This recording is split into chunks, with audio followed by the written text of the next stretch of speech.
Dreamscape presents Alice's Adventures in Wonderland by Lewis Carroll. Narrated by Tim Gerard Reynolds.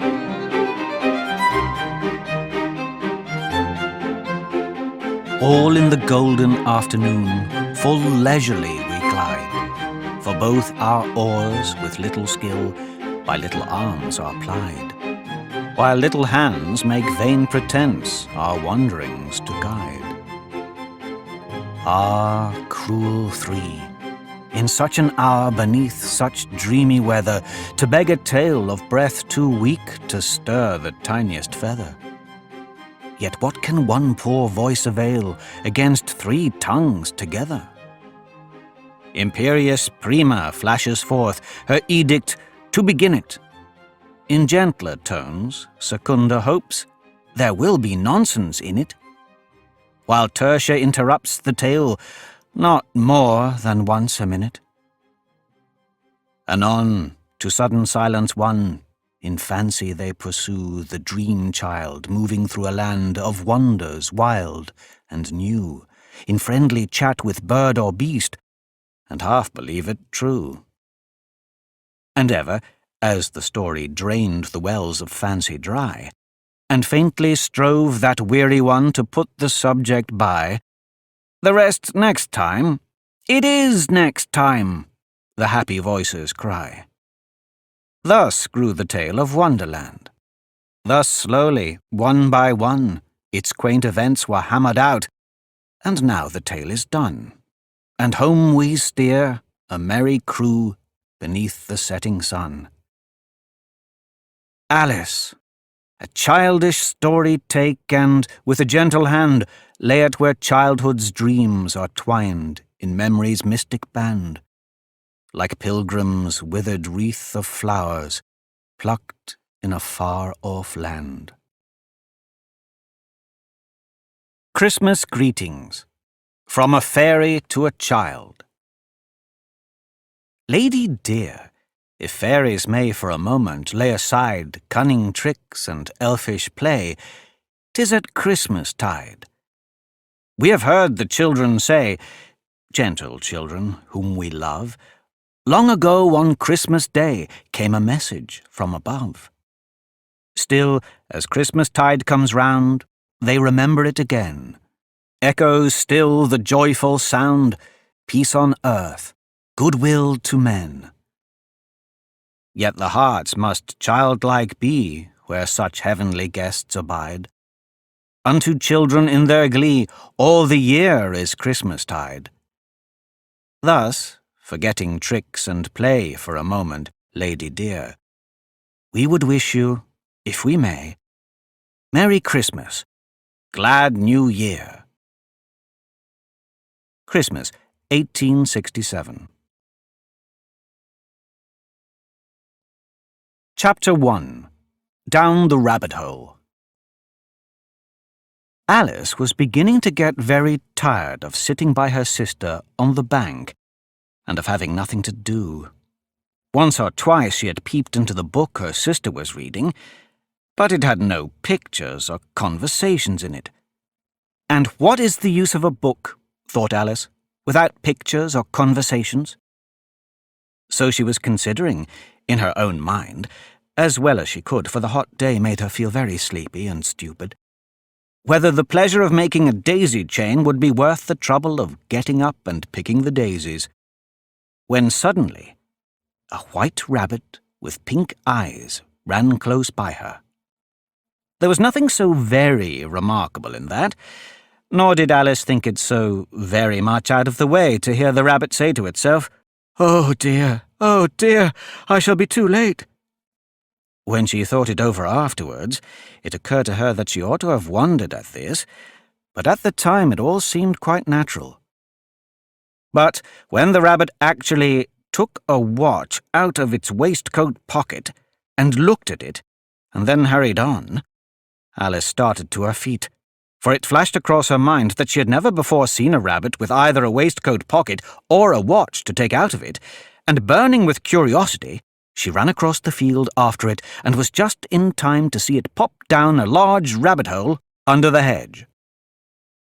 In another moment, down went Alice after it, never once considering how in the world she was to get out again.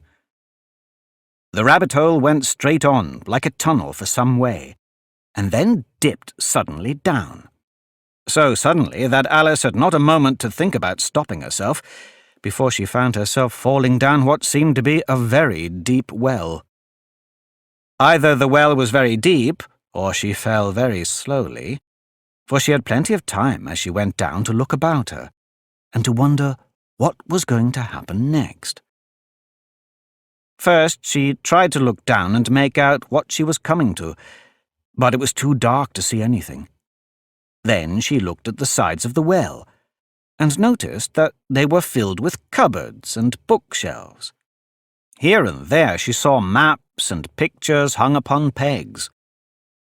She took down a jar from one of the shelves as she passed.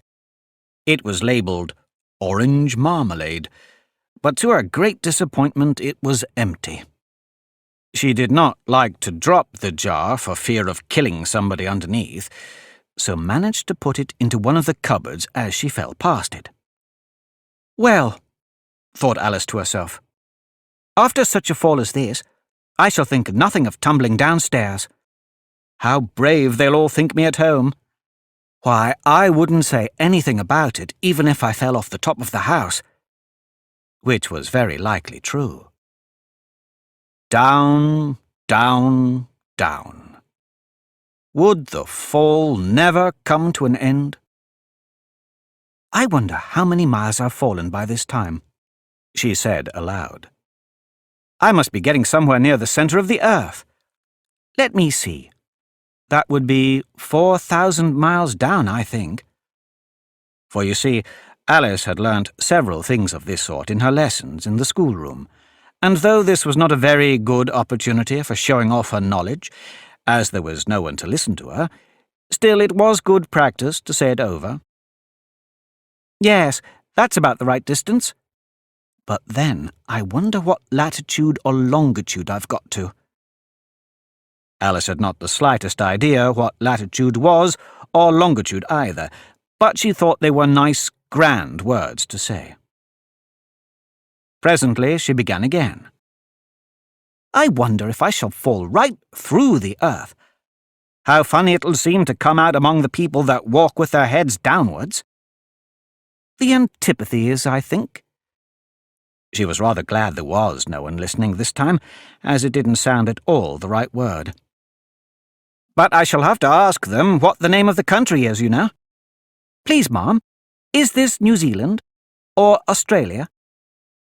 And she tried to curtsy as she spoke.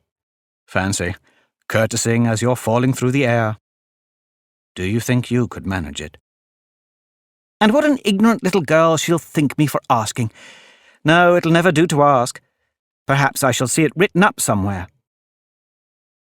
Down, down, down. There was nothing else to do, so Alice soon began talking again. "Dinah'll miss me very much tonight, I should think." Dinah was the cat. "I hope they'll remember her saucer of milk at tea time. Dinah, my dear, I wish you were down here with me. There are no mice in the air, I'm afraid, but you might catch a bat, and that's very like a mouse, you know. But do cats eat bats, I wonder?" And here Alice began to get rather sleepy, and went on saying to herself, in a dreamy sort of way, "Do cats eat bats? Do cats eat bats? And sometimes, do bats eat cats?" For, you see, as she couldn't answer either question, it didn't much matter which way she put it.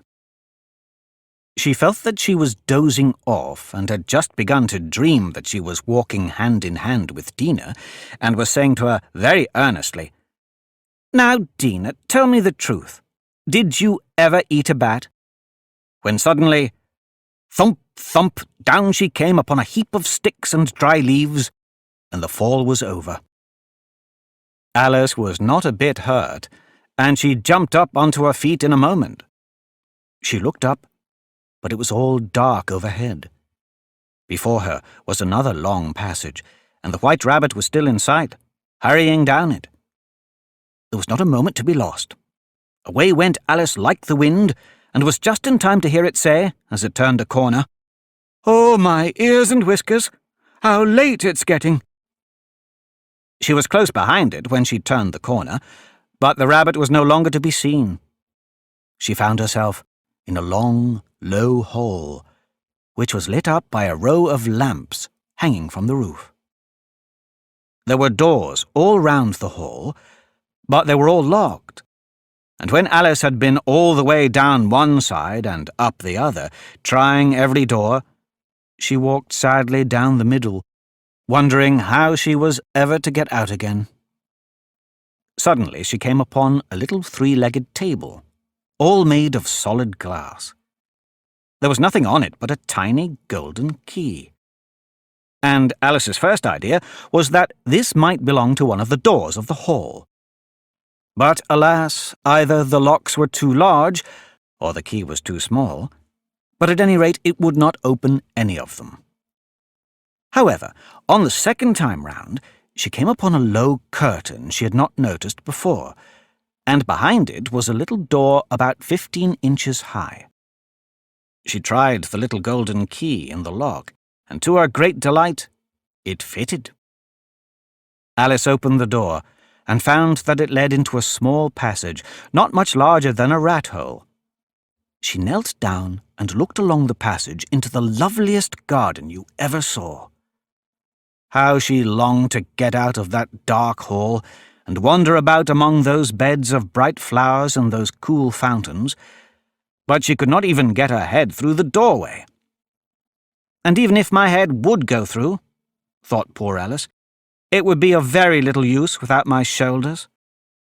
Oh, how I wish I could shut up like a telescope. I think I could, if I only knew how to begin.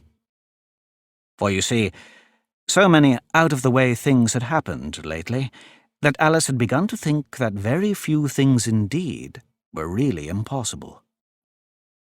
There seemed to be no use in waiting by the little door, so she went back to the table, half hoping she might find another key on it, or at any rate, a book of rules for shutting people up like telescopes.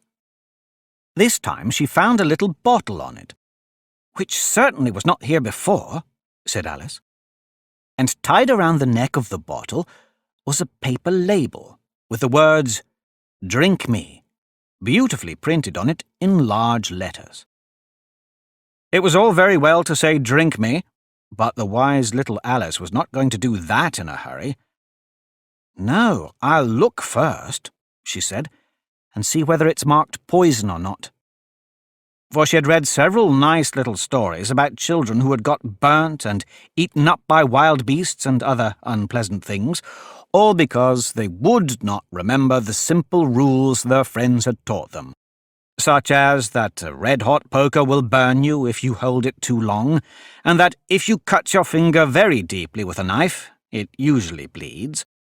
And she had never forgotten that if you drink much from a bottle marked poison, it is almost certain to disagree with you, sooner or later. However, this bottle was not marked poison, so Alice ventured to taste it, and finding it very nice, it had in fact a sort of mixed flavour of cherry tart, custard, pineapple, roast turkey, toffee, and hot buttered toast. She very soon finished it off. "What a curious feeling," said Alice. "I must be shutting up like a telescope." And so it was indeed. She was now only 10 inches high, and her face brightened up at the thought that she was now the right size for going through the little door into that lovely garden. First, however, she waited for a few minutes to see if she was going to shrink any further. She felt a little nervous about this. "For it might end, you know," said Alice to herself, "in my going out altogether, like a candle. I wonder what I should be like then." And she tried to fancy what the flame of a candle looks like after the candle is blown out, for she could not remember ever having seen such a thing. After a while, Finding that nothing more happened, she decided on going into the garden at once. But, alas for poor Alice! When she got to the door, she found she had forgotten the little golden key, and when she went back to the table for it, she found she could not possibly reach it. She could see it quite plainly through the glass, and she tried her best to climb up one of the legs of the table, but it was too slippery. And when she had tired herself out with trying, the poor little thing sat down and cried. "Come, there's no use in crying like that," said Alice to herself rather sharply. "I advise you to leave off this minute." She generally gave herself very good advice, though she very seldom followed it. And sometimes she scolded herself so severely as to bring tears into her eyes. And once she remembered trying to box her own ears for having cheated herself in a game of croquet she was playing against herself, for this curious child was very fond of pretending to be two people. But it's no use now, thought poor Alice, to pretend to be two people.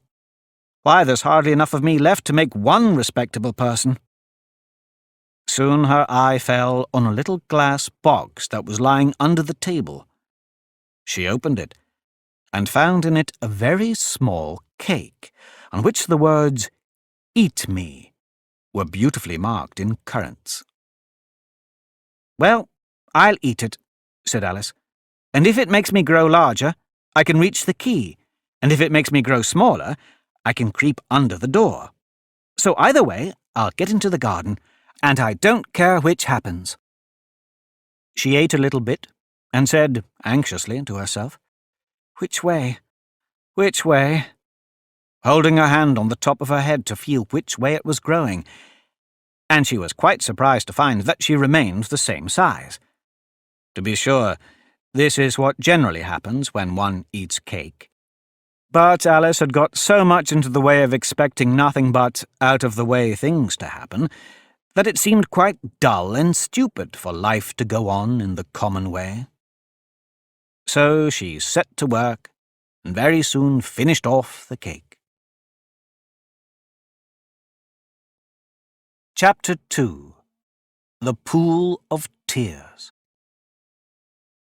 "Curiouser and curiouser," cried Alice. She was so much surprised that, for the moment, she quite forgot how to speak good English. "Now I'm opening out like the largest telescope that ever was. Goodbye, feet." For when she looked down at her feet, they seemed to be almost out of sight, they were getting so far off. "Oh, my poor little feet.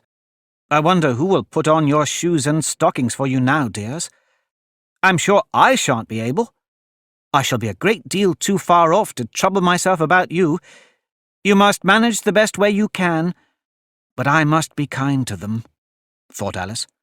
"Or perhaps they won't walk the way I want to go. Let me see. I'll give them a new pair of boots every Christmas." And she went on planning to herself how she would manage it. They must go by the carrier, she thought, and how funny it'll seem, sending presents to one's own feet. And how odd the directions will look. "Alice's right foot, Esquire, hearthrug, near the fender. With Alice's love." Oh dear, what nonsense I'm talking. Just at this moment, her head struck against the roof of the hall. In fact, she was now rather more than 9 feet high, and she at once took up the little golden key and hurried off to the garden door. Poor Alice! It was as much as she could do, lying down on one side to look into the garden with one eye. But to get through was more hopeless than ever. She sat down and began to cry again. "You ought to be ashamed of yourself," said Alice. "A great girl like you," she might well say this, "to go on crying in this way. Stop this moment, I tell you." But she went on, all the same, shedding gallons of tears, until there was a large pool around her, about 4 inches deep, and reaching half down the hall. After a time she heard a little pattering of feet in the distance, and she hastily dried her eyes to see what was coming. It was the White Rabbit, returning splendidly dressed with a pair of white kid gloves in one hand and a large fan in the other. He came trotting along in a great hurry, muttering to himself as he came, "Oh, the Duchess, the Duchess! Oh, won't she be savage if I've kept her waiting?" Alice felt so desperate that she was ready to ask help of anyone, so when the rabbit came near her, she began, in a low, timid voice, "If you please, sir." The rabbit started violently, dropped the white kid gloves and the fan, and scurried away into the darkness as hard as he could go. Alice took up the fan and gloves, and, as the hall was very hot, she kept fanning herself all the time she went on talking. "Dear, dear, how queer everything is today. And yesterday things went on just as usual. I wonder if I've changed in the night. Let me think. Was I the same when I got up this morning? I almost think I can remember feeling a little different. But if I'm not the same, the next question is, who in the world am I? Ah, that's the great puzzle." And she began thinking over all the children she knew that were of the same age as herself, to see if she could have been changed for any of them. "I'm sure I'm not Ada," she said, "for her hair goes in such long ringlets, and mine doesn't go in ringlets at all. And I'm sure I can't be Mabel, for I know all sorts of things, and she knows such a very little. Besides, she's she, and I'm I, and oh dear, how puzzling it all is. I'll try if I know all the things I used to know. Let me see. 4 times 5 is 12, and 4 times 6 is 13, and 4 times 7 is... oh dear, I shall never get to 20 at that rate. However, the multiplication table doesn't signify. Let's try geography. London is the capital of Paris, and Paris is the capital of Rome, and Rome... No, that's all wrong, I'm certain. I must have been changed for Mabel. I'll try and say, how doth the little... And she crossed her hands on her lap, as if she were saying lessons, and began to repeat it. But her voice sounded hoarse and strange, and the words did not come the same as they used to do. How doth the little crocodile improve his shining tail, and pour the waters of the Nile on every golden scale? How cheerfully he seems to grin, how neatly spreads his claws, and welcomes little fishes in, with gently smiling jaws. I'm sure those are not the right words, said poor Alice, and her eyes filled with tears again as she went on. I must be Mabel after all, and I shall have to go and live in that poky little house, and have next to no toys to play with, and, oh, ever so many lessons to learn. No, I've made up my mind about it. If I'm Mabel, I'll stay down here. It'll be no use their putting their heads down and saying, Come up again, dear. I shall only look up and say, Who am I, then? Tell me that first, and then, if I like being that person, I'll come up. If not, I'll stay down here till I'm somebody else. But oh dear, cried Alice, with a sudden burst of tears, I do wish they would put their heads down. I'm so very tired of being all alone here. As she said this, she looked down at her hands, and was surprised to see that she had put on one of the rabbit's little white kid gloves while she was talking. How can I have done that? She thought. I must be growing small again. She got up and went to the table to measure herself by it, and found that, as nearly as she could guess, she was now about 2 feet high, and was going on shrinking rapidly. She soon found out that the cause of this was the fan she was holding. and she dropped it hastily, just in time to save herself from shrinking away altogether. "That was a narrow escape," said Alice, a good deal frightened at the sudden change, but very glad to find herself still in existence. "And now for the garden." And she ran with all speed back to the little door. But alas, the little door was shut again, and the little golden key was lying on the glass table as before. "And things are worse than ever," thought the poor child, "for I never was so small as this before, never, and I declare it's too bad that it is." As she said these words, her foot slipped, and in another moment, splash, she was up to her chin in salt water. Her first idea was that she had somehow fallen into the sea. "And in that case I can go back by railway," she said to herself. Alice had been to the seaside once in her life, and had come to the general conclusion that wherever you go on the English coast, you find a number of bathing machines in the sea. Some children digging in the sand with wooden spades, then a row of lodging-houses, and behind them a railway station. However, she soon made out that she was in the pool of tears which she had wept when she was 9 feet high. "I wish I hadn't cried so much," said Alice, as she swam about, trying to find her way out. "I shall be punished for it now, I suppose, by being drowned in my own tears. That will be a queer thing, to be sure. However, everything is queer today." Just then she heard something splashing about in the pool a little way off, and she swam nearer to make out what it was. At first she thought it must be a walrus or a hippopotamus. But then she remembered how small she was now, and she soon made out that it was only a mouse that had slipped in like herself. Would it be of any use now, thought Alice, to speak to this mouse? Everything is so out of the way down here that I should think it very likely it can talk. At any rate, there's no harm in trying. So she began. "Oh, Mouse, do you know the way out of this pool? I am very tired of swimming about here, oh, Mouse." Alice thought this must be the right way of speaking to a mouse. She had never done such a thing before, but she remembered having seen in her brother's Latin grammar, "A mouse, of a mouse, to a mouse, oh, mouse." The mouse looked at her rather inquisitively, and seemed to her to wink with one of its little eyes. But it said nothing. "Perhaps it doesn't understand English," thought Alice. "I dare say it's a French mouse, come over with William the Conqueror."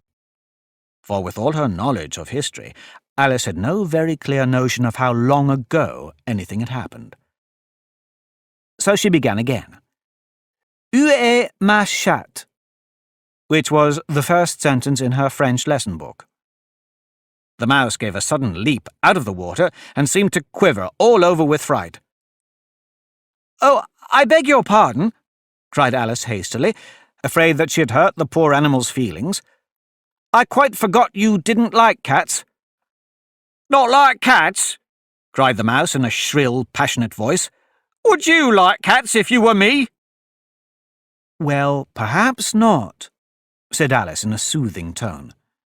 "Don't be angry about it. And yet, I wish I could show you our cat Dina. I think you'd take a fancy to cats if you could only see her. She is such a dear, quiet thing." Alice went on, half to herself, as she swam lazily about in the pool. "And she sits purring so nicely by the fire, licking her paws and washing her face. And she is such a nice, soft thing to nurse. And she's such a capital one for catching mice." "Oh, I beg your pardon," cried Alice again, for this time the mouse was bristling all over, and she felt certain it must be really offended. "We won't talk about her any more, if you'd rather not." "We, indeed," cried the mouse, who was trembling down to the end of its tail. "As if I would talk on such a subject. Our family always hated cats. Nasty, low, vulgar things. Don't let me hear the name again." "I won't indeed," said Alice, in a great hurry to change the subject of conversation. Are you fond of dogs?" The mouse did not answer. So Alice went on eagerly. "There is such a nice little dog near our house, I should like to show you.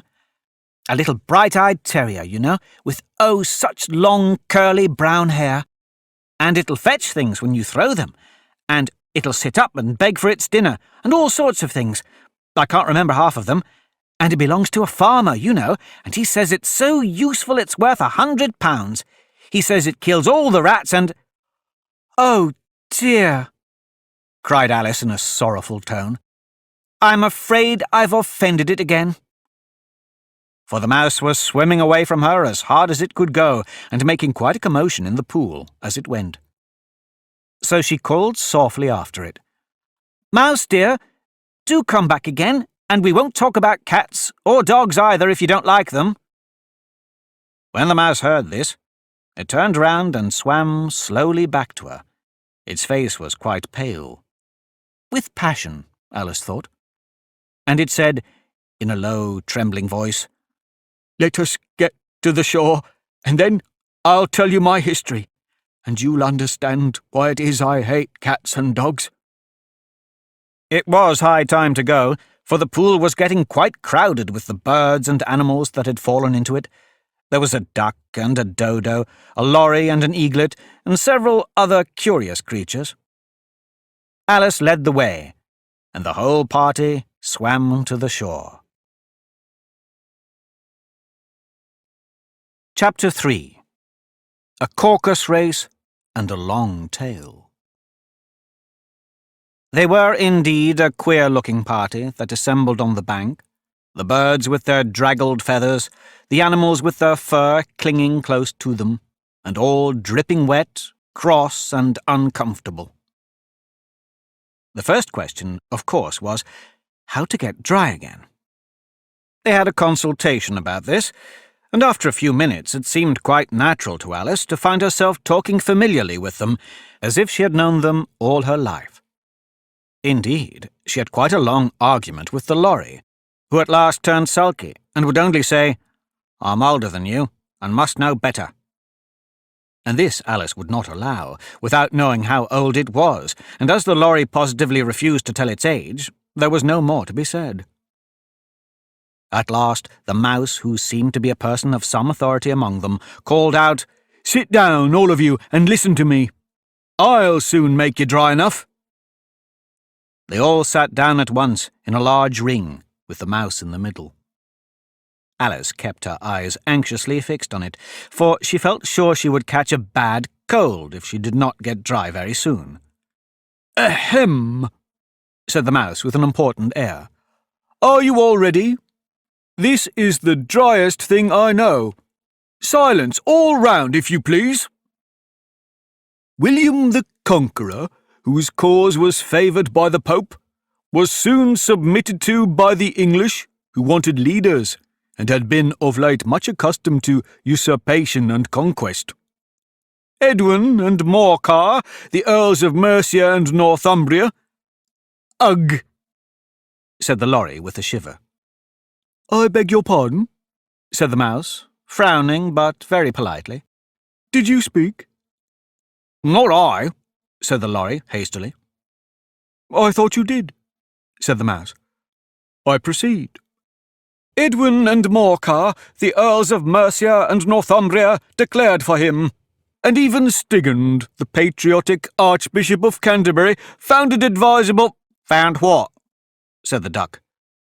"Found it," the mouse replied rather crossly. "Of course you know what it means." "I know what it means well enough. When I find a thing," said the duck, "it's generally a frog or a worm. The question is, what did the Archbishop find?" The mouse did not notice this question, but hurriedly went on, "Found it advisable to go with Edgar Atheling to meet William and offer him the crown. William's conduct at first was moderate, but the insolence of his Normans—" "How are you getting on now, my dear?" it continued, turning to Alice as it spoke. "As wet as ever," said Alice in a melancholy tone. "It doesn't seem to dry me at all." "In that case," said the dodo solemnly, rising to its feet, "I move that the meeting adjourn for the immediate adoption of more energetic remedies." "Speak English," said the eaglet. "I don't know the meaning of half of those long words, and, what's more, I don't believe you do either." And the eaglet bent down its head to hide a smile. Some of the other birds tittered audibly. "What I was going to say," said the dodo in an offended tone, "was that the best thing to get us dry would be a caucus race." "What is a caucus race?" said Alice. Not that she much wanted to know, but the dodo had paused, as if it thought that somebody ought to speak, and no one else seemed inclined to say anything. "Why," said the dodo, "the best way to explain it is to do it." And as you might like to try the thing yourself some winter day, I will tell you how the dodo managed it. First, it marked out a race course, in a sort of circle. "The exact shape doesn't matter," it said. And then all the party were placed along the course, here and there. There was no 1, 2, 3, and away, but they began running when they liked, and left off when they liked, so that it was not easy to know when the race was over. However, when they had been running half an hour or so, and were quite dry again, the dodo suddenly called out, "The race is over!" And they all crowded round it, panting and asking, "But who has won?" This question the dodo could not answer without a great deal of thought, and it stood for a long time with one finger pressed upon its forehead, the position in which you usually see Shakespeare in the pictures of him, while the rest waited in silence. At last the dodo said, "Everybody has won, and all must have prizes." "But who is to give the prizes?"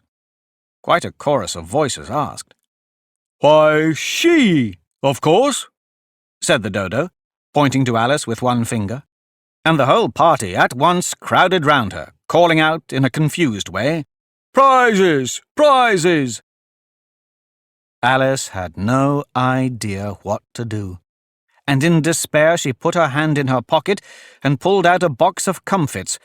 Luckily the salt water had not got into it, and handed them round as prizes. There was exactly one apiece, all round. "But she must have a prize herself, you know," said the mouse. "Of course," the dodo replied very gravely. "What else have you got in your pocket?" it went on, turning to Alice. "Only a thimble," said Alice sadly.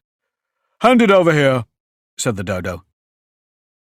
Then they all crowded round her once more, while the dodo solemnly presented the thimble, saying, "We beg your acceptance of this elegant thimble." And when it had finished this short speech, they all cheered.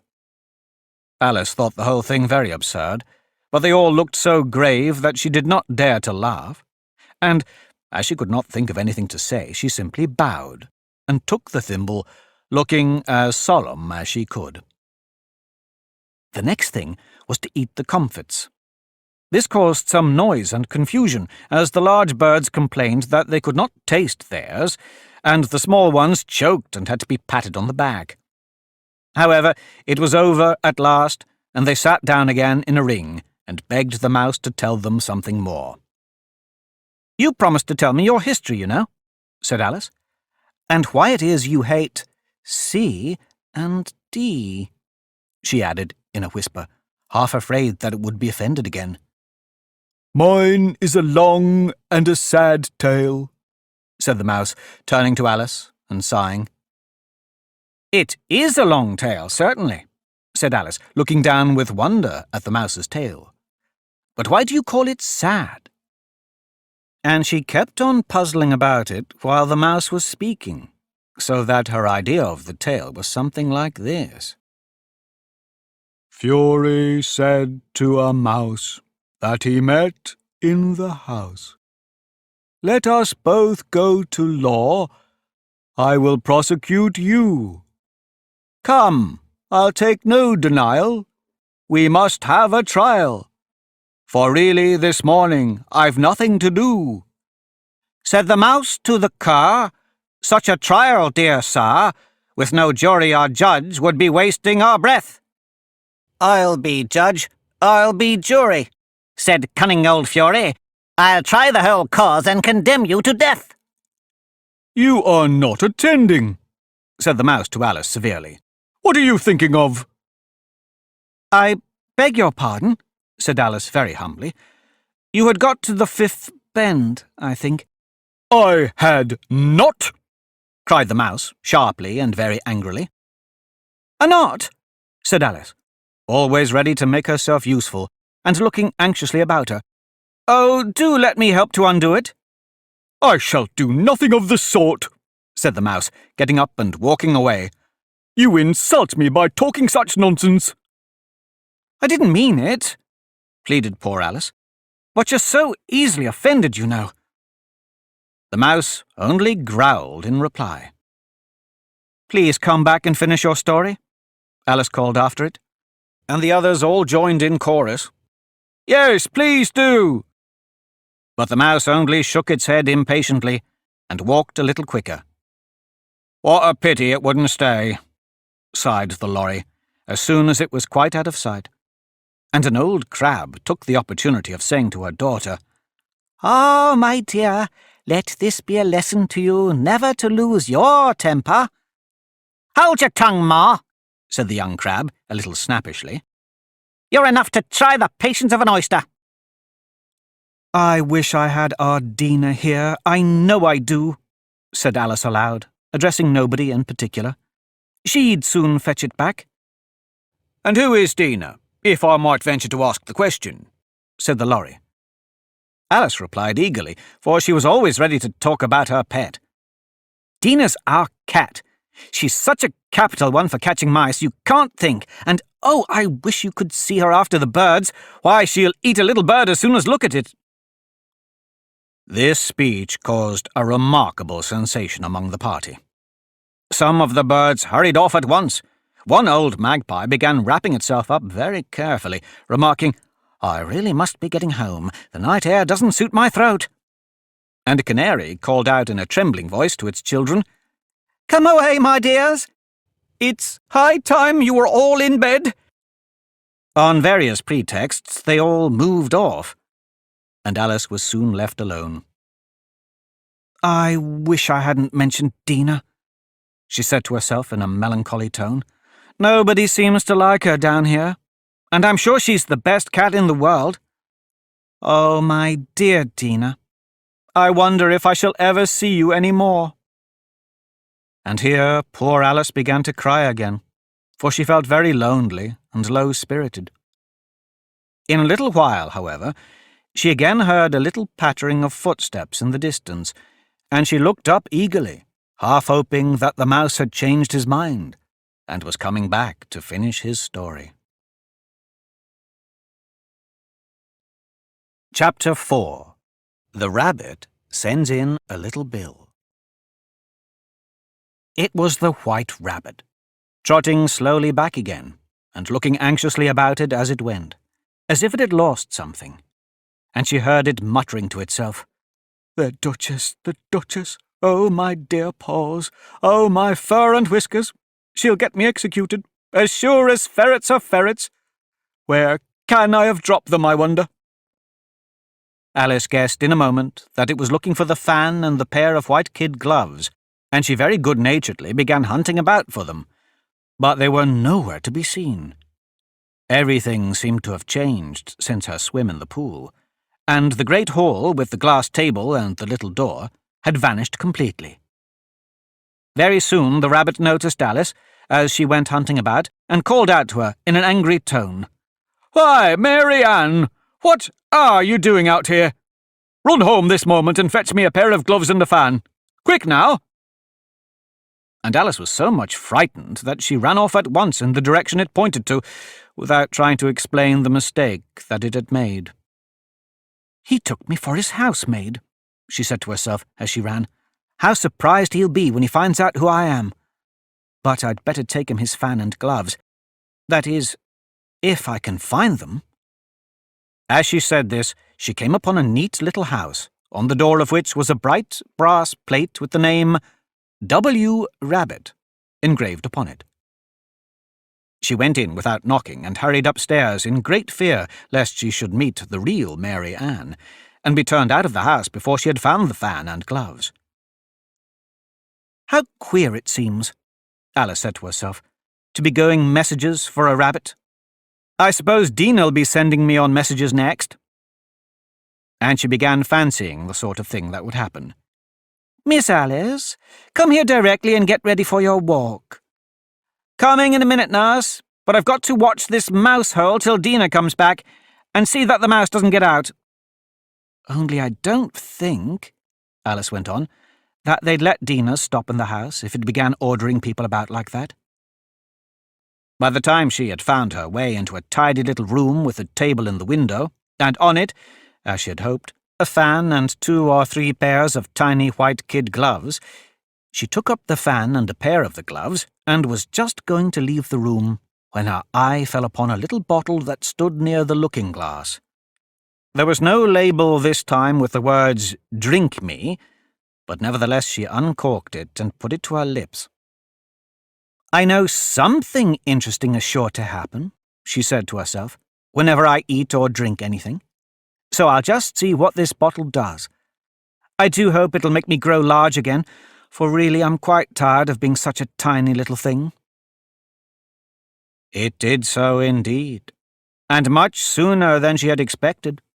Before she had drunk half the bottle, she found her head pressing against the ceiling, and had to stoop to save her neck from being broken. She hastily put down the bottle, saying to herself, "That's quite enough. I hope I shan't grow any more. As it is, I can't get out at the door. I do wish I hadn't drunk quite so much." Alas, it was too late to wish that. She went on growing and growing, and very soon had to kneel down on the floor. In another minute there was not even room for this, and she tried the effect of lying down with one elbow against the door and the other arm curled round her head. Still she went on growing, and, as a last resource, she put one arm out of the window and one foot up the chimney, and said to herself, "Now I can do no more, whatever happens. What will become of me?" Luckily for Alice, the little magic bottle had now had its full effect, and she grew no larger. Still, it was very uncomfortable, and as there seemed to be no sort of chance of her ever getting out of the room again, no wonder she felt unhappy. It was much pleasanter at home, thought poor Alice, when one wasn't always growing larger and smaller, and being ordered about by mice and rabbits. I almost wish I hadn't gone down that rabbit hole. And yet, it's rather curious, you know, this sort of life. I do wonder what can have happened to me. When I used to read fairy tales, I fancied that kind of thing never happened. And now, here I am in the middle of one. There ought to be a book written about me, that there ought. And when I grow up, I'll write one. But I'm grown up now, she added in a sorrowful tone. At least there's no room to grow up any more here. But then, thought Alice, shall I never get any older than I am now? That'll be a comfort one way, never to be an old woman. But then, always to have lessons to learn. Oh, I shouldn't like that. Oh, you foolish Alice, she answered herself. How can you learn lessons in here? Why, there's hardly room for you, and no room at all for any lesson books. And so she went on, taking first one side and then the other, and making quite a conversation of it altogether. But after a few minutes she heard a voice outside, and stopped to listen. "Mary Ann! Mary Ann!" said the voice. "Fetch me my gloves this moment." Then came a little pattering of feet on the stairs. Alice knew it was the rabbit coming to look for her, and she trembled till she shook the house, quite forgetting that she was now about 1,000 times as large as the rabbit, and had no reason to be afraid of it. Presently the rabbit came up to the door and tried to open it, but as the door opened inwards and Alice's elbow was pressed hard against it, that attempt proved a failure. Alice heard it say to itself, "Then I'll go around and get in at the window." "That you won't," thought Alice, and after waiting till she fancied she heard the rabbit just under the window, she suddenly spread out her hand and made a snatch in the air. She did not get hold of anything, but she heard a little shriek and a fall, and a crash of broken glass, from which she concluded that it was just possible it had fallen into a cucumber frame, or something of the sort. Next came an angry voice, the rabbit's. "Pat! Pat, where are you?" And then a voice she had never heard before. "Sure, then I'm here, digging for apples, your honour." "Digging for apples, indeed," said the rabbit angrily. "Here, come help me out of this." Sounds of more broken glass. "Now tell me, Pat, what's that in the window?" "Sure, it's an arum, your honour." He pronounced it arum. "An arm, you goose! Whoever saw one that size? Why, it fills the whole window." "Sure it does, your honour, but it's an arum for all that." "Well, it's got no business there, at any rate. Go and take it away." There was a long silence after this, and Alice could only hear whispers now and then, such as, "Sure, I don't like it, your honour, at all at all." "Do as I tell you, you coward." And at last she spread out her hand again and made another snatch in the air. This time there were 2 little shrieks, and more sounds of broken glass. "What a number of cucumber frames there must be," thought Alice. "I wonder what they'll do next. As for pulling me out of the window, I only wish they could. I'm sure I don't want to stay in here any longer." She waited for some time without hearing anything more. At last came a rumbling of little cartwheels and the sound of a good many voices all talking together. She made out the words, "Where's the other ladder?" I hadn't to bring but one. Bill's got the other." "Bill, fetch it here, lad." "Here, put 'em up at this corner." "No, tie 'em together first. They don't reach half high enough yet." "Oh, they'll do well enough. Don't be particular." "Here, Bill, catch hold of this rope." "Will the roof bear?" "Mine's that loose slate." "Oh, it's coming down, heads below." A loud crash. "Now, who did that?" "It was Bill, I fancy." "Who's going to go down the chimney?" "Nay, I shan't. You do it." "That I won't, then." "Bill's got to go down." "Here, Bill, the master says you've to go down the chimney." "Oh, so Bill's got to come down the chimney, has he?" said Alice to herself. "Why, they seem to put everything upon Bill. I wouldn't be in Bill's place for a good deal. This fireplace is narrow, to be sure, but I think I can kick a little." She drew her foot as far down the chimney as she could, and waited till she heard a little animal. She couldn't guess what sort it was, scratching and scrambling about in the chimney close above her. Then, saying to herself, "This is Bill," she gave one sharp kick and waited to see what would happen next. The first thing she heard was a general chorus of, "There goes Bill." Then the rabbit's voice alone, "Catch him, you by the hedge." Then silence. And then another confusion of voices. "Hold up his head. Brandy now. Don't choke him.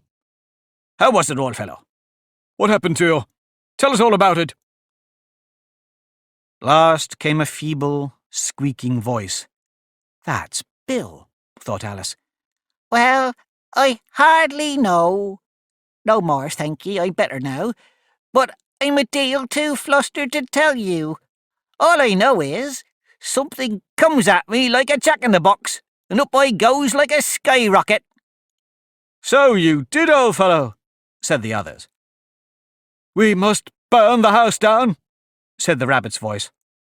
And Alice called out as loud as she could, "If you do, I'll set Dina at you, There was a dead silence instantly, and Alice thought to herself, I wonder what they will do next. If they had any sense, they'd take the roof off. After a minute or two, they began moving about again, and Alice heard the rabbit say, A barrowful will do to begin with. A barrelful of what? Thought Alice. But she had not long to doubt, for the next moment a shower of little pebbles came rattling in at the window, and some of them hit her in the face. I'll put a stop to this, she said to herself, and shouted out, You'd better not do that again! Which produced another dead silence. Alice noticed, with some surprise, that the pebbles were all turning into little cakes as they lay on the floor, and a bright idea came into her head. If I eat one of these cakes, she thought, it's sure to make some change in my size, and, as it can't possibly make me larger, it must make me smaller, I suppose. So she swallowed one of the cakes, and was delighted to find that she began shrinking directly. As soon as she was small enough to get through the door, she ran out of the house, and found quite a crowd of little animals and birds waiting outside. The poor little lizard, Bill, was in the middle, being held up by 2 guinea pigs, who were giving it something out of a bottle. They all made a rush at Alice the moment she appeared, but she ran off as hard as she could, and soon found herself safe in a thick wood. The first thing I've got to do, said Alice to herself, as she wandered about in the wood, is to grow to my right size again, and the second thing is to find my way into that lovely garden. I think that will be the best plan. It sounded an excellent plan, no doubt, and very neatly and simply arranged. The only difficulty was that she had not the smallest idea how to set about it, and, while she was peering about anxiously among the trees, a little sharp bark just over her head made her look up in a great hurry. An enormous puppy was looking down at her with large round eyes, and feebly stretching out one paw, trying to touch her. Poor little thing, said Alice, in a coaxing tone, and she tried hard to whistle to it, but she was terribly frightened all the time at the thought that it might be hungry, in which case it would be very likely to eat her up in spite of all her coaxing. Hardly knowing what she did, she picked up a little bit of stick and held it out to the puppy, whereupon the puppy jumped into the air, off all its feet at once, with a yelp of delight, and rushed at the stick and made believe to worry it. Then Alice dodged behind a great thistle to keep herself from being run over, and the moment she appeared on the other side, the puppy made another rush at the stick and tumbled head over heels in its hurry to get hold of it. Then Alice, thinking it was very like having a game of play with a cart horse, and expecting every moment to be trampled under its feet, ran round the thistle again. Then the puppy began a series of short charges at the stick, running a very little way forwards each time, and a long way back, and barking hoarsely all the while, till at last it sat down a good way off, panting, with its tongue hanging out of its mouth, and its great eyes half shut. This seemed to Alice a good opportunity for making her escape, so she set off at once, and ran till she was quite tired and out of breath, and till the puppy's bark sounded quite faint in the distance. And yet what a dear little puppy it was, said Alice, as she leant against a buttercup to rest herself, and fanned herself with one of the leaves. I should have liked teaching it tricks very much, if I'd only been the right size to do it. Oh dear, I'd nearly forgotten that I've got to grow up again. Let me see, how is it to be managed? I suppose I ought to eat or drink something or other, but the great question is, what? The great question certainly was, what? Alice looked all around her at the flowers and the blades of grass, but she could not see anything that looked like the right thing to eat or drink under the circumstances. There was a large mushroom growing near her, about the same height as herself, and, when she had looked under it, and on both sides of it, and behind it, it occurred to her that she might as well look and see what was on top of it.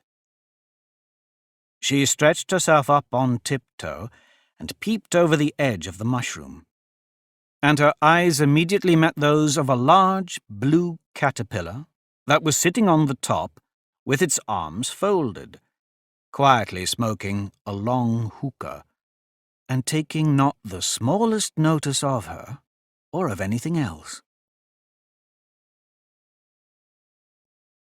Chapter 5. Advice from a Caterpillar. The caterpillar and Alice looked at each other for some time in silence. At last the caterpillar took the hookah out of its mouth and addressed her in a languid, sleepy voice. "Who are you?" said the caterpillar. This was not an encouraging opening for a conversation. Alice replied, rather shyly, I hardly know, sir, just at present. At least I know who I was when I got up this morning, but I think I must have been changed several times since then." "What do you mean by that?" said the caterpillar sternly. "Explain yourself." "I can't explain myself, I'm afraid, sir," said Alice, "because I'm not myself, you see." "I don't see," said the caterpillar. "I'm afraid I can't put it more clearly," Alice replied very politely, "for I can't understand it myself, to begin with, and being so many different sizes in a day is very confusing." "It isn't," said the caterpillar. "Well, perhaps you haven't found it so yet," said Alice, "but when you have to turn into a chrysalis, you will some day, you know, and then after that into a butterfly, I should think you'll feel it a little queer, won't you?" "Not a bit," said the caterpillar.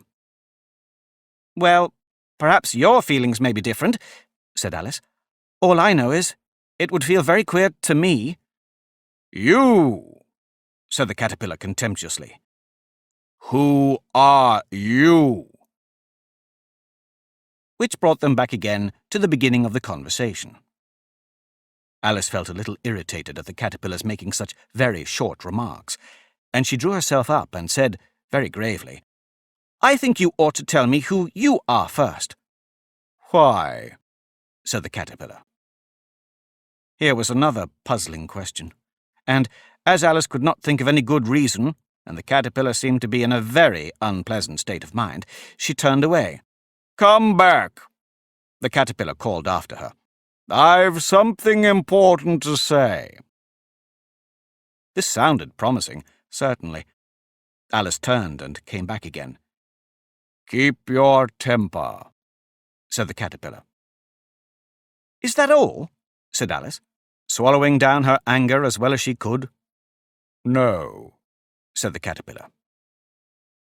Alice thought she might as well wait, as she had nothing else to do, and perhaps, after all, it might tell us something worth hearing.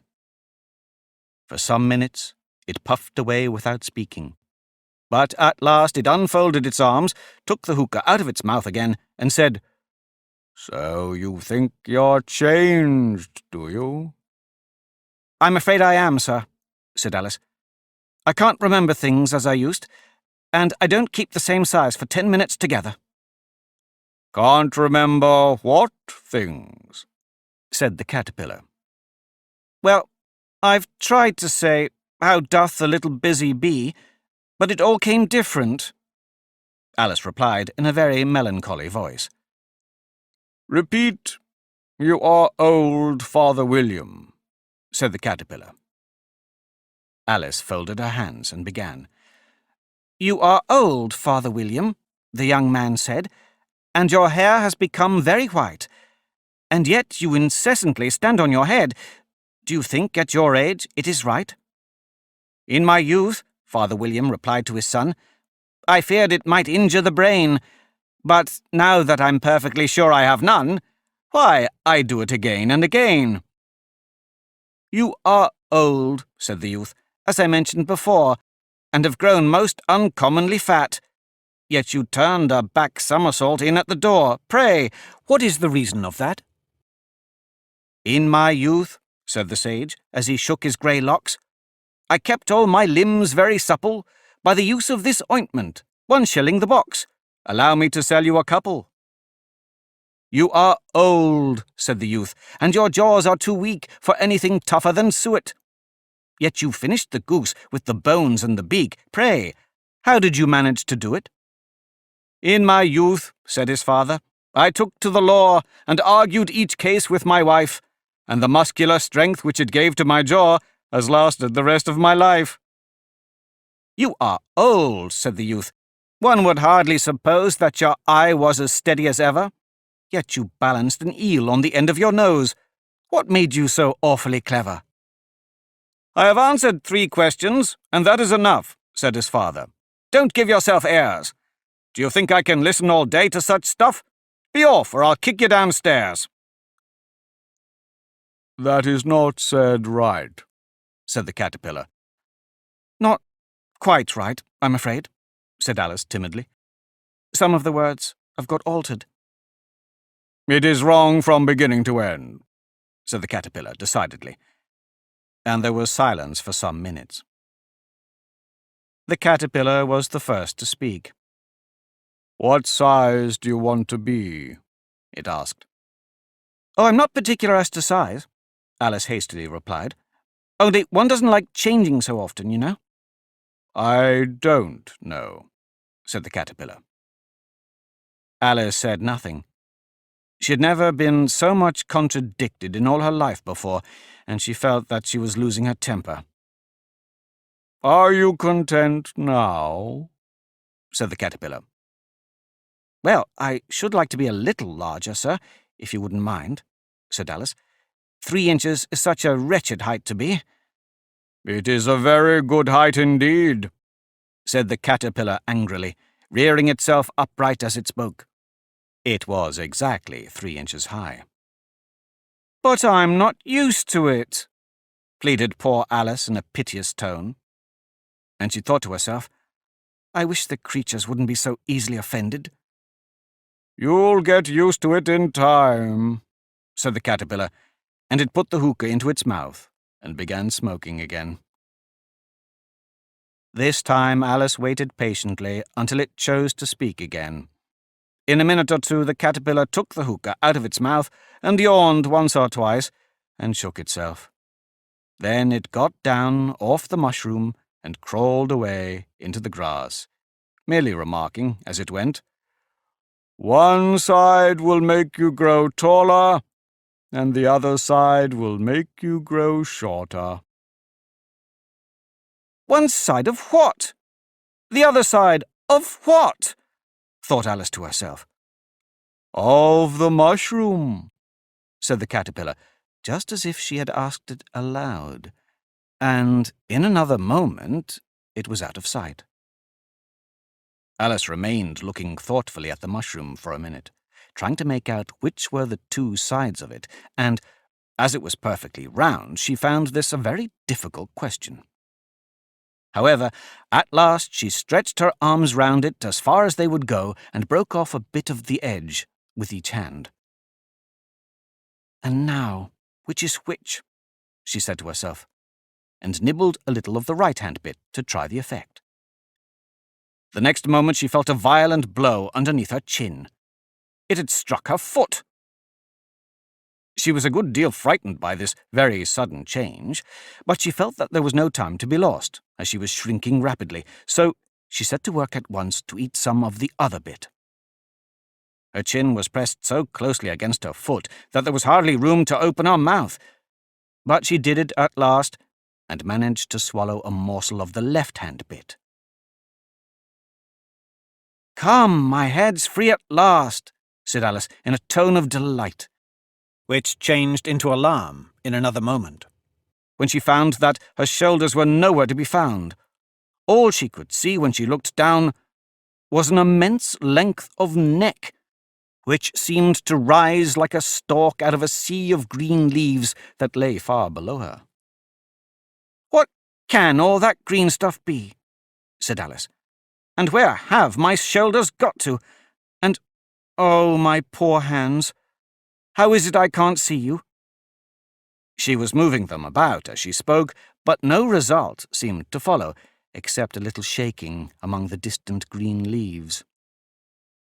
As there seemed to be no chance of getting her hands up to her head, she tried to get her head down to them, and was delighted to find that her neck would bend about easily in any direction, like a serpent.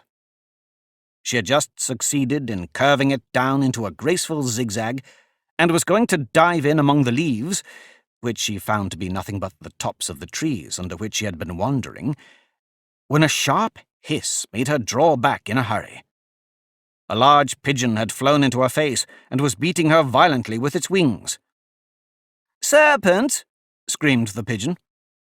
"I'm not a serpent," said Alice indignantly. "Let me alone." "Serpent, I say again," repeated the pigeon, but in a more subdued tone, and added, with a kind of sob, "I've tried every way, but nothing seems to suit them." "I haven't the least idea what you're talking about," said Alice. "I've tried the roots of trees, I've tried banks, and I've tried hedges," the pigeon went on, without attending to her. "But those serpents, there's no pleasing them." Alice was more and more puzzled, but she thought there was no use in saying anything more till the pigeon had finished. "As if it wasn't trouble enough hatching the eggs," said the pigeon, "but I must be on the lookout for serpents night and day. Why, I haven't had a wink of sleep these 3 weeks." "I'm very sorry you've been annoyed," said Alice, who was beginning to see its meaning. "And just as I'd taken the highest tree in the wood," continued the pigeon, raising its voice to a shriek, "and just as I was thinking I should be free of them at last, they must needs come wriggling down from the sky. Ugh, serpent!" "But I'm not a serpent, I tell you," said Alice. I'm a... "Well, what are you?" said the pigeon. "I can see you're trying to invent something." I'm a little girl," said Alice, rather doubtfully, as she remembered the number of changes she had gone through that day. "A likely story indeed," said the pigeon, in a tone of the deepest contempt. "I've seen a good many little girls in my time, but never one with such a neck as that. No, you're a serpent, and there's no use denying it. I suppose you'll be telling me next that you've never tasted an egg."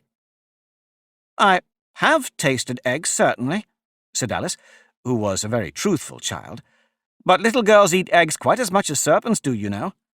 "I don't believe it," said the pigeon. "But if they do, then they're a kind of serpent.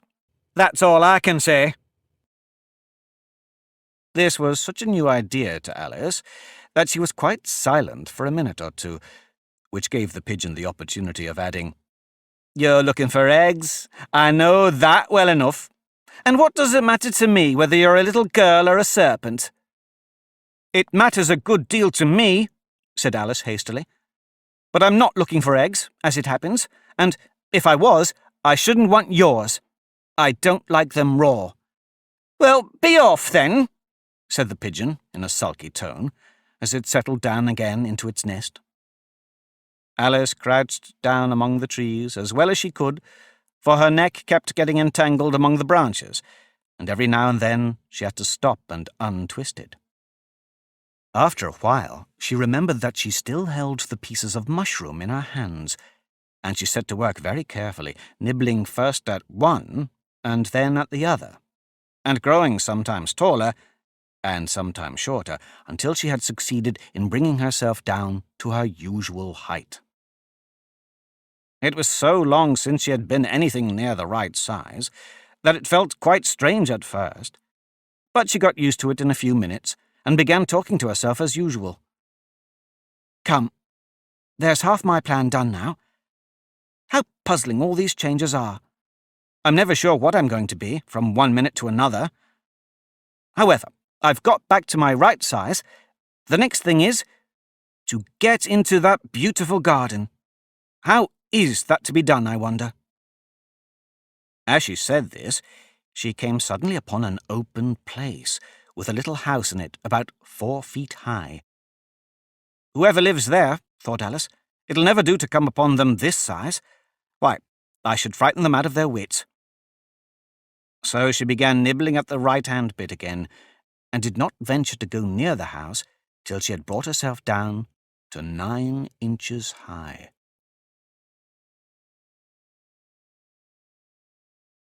This is the end of the disc. The audiobook continues on the next disc. Chapter 6. Pig and Pepper. For a minute or two she stood looking at the house and wondering what to do next, when suddenly a footman in livery came running out of the wood. She considered him to be a footman because he was in livery. Otherwise, judging by his face only, she would have called him a fish. And rapped loudly at the door with his knuckles. It was opened by another footman in livery, with a round face and large eyes like a frog, and both footmen, Alice noticed, had powdered hair that curled all over their heads. She felt very curious to know what it was all about, and crept a little way out of the wood to listen.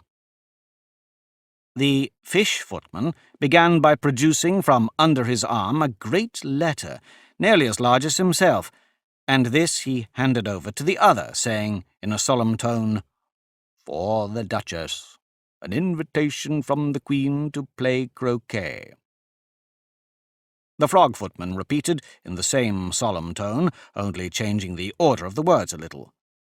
"From the Queen, an invitation for the Duchess to play croquet."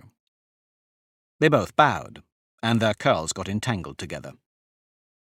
Alice laughed so much at this that she had to run back into the wood for fear of their hearing her, and when she next peeped out, the fish footman was gone, and the other was sitting on the ground near the door, staring stupidly up into the sky. Alice went timidly up to the door and knocked. "There's no sort of use in knocking," said the footman. "and that for 2 reasons. First, because I'm on the same side of the door as you are. Secondly, because they're making such a noise inside, no one could possibly hear you." And certainly there was a most extraordinary noise going on within. A constant howling and sneezing, and every now and then a great crash, as if a dish or kettle had been broken to pieces. "Please, then," said Alice, "how am I to get in?" "There might be some sense in your knocking," the footman went on, without attending to her, "if we had the door between us. For instance, if you were inside, you might knock, and I could let you out, you know." He was looking up into the sky all the time he was speaking, and this Alice thought decidedly uncivil. "But perhaps he can't help it," she said to herself. "His eyes are so very nearly at the top of his head. But at any rate he might answer questions. How am I to get in?" she repeated aloud. "I shall sit here," the footman remarked, "till tomorrow." At this moment the door of the house opened, and a large plate came skimming out, straight at the footman's head.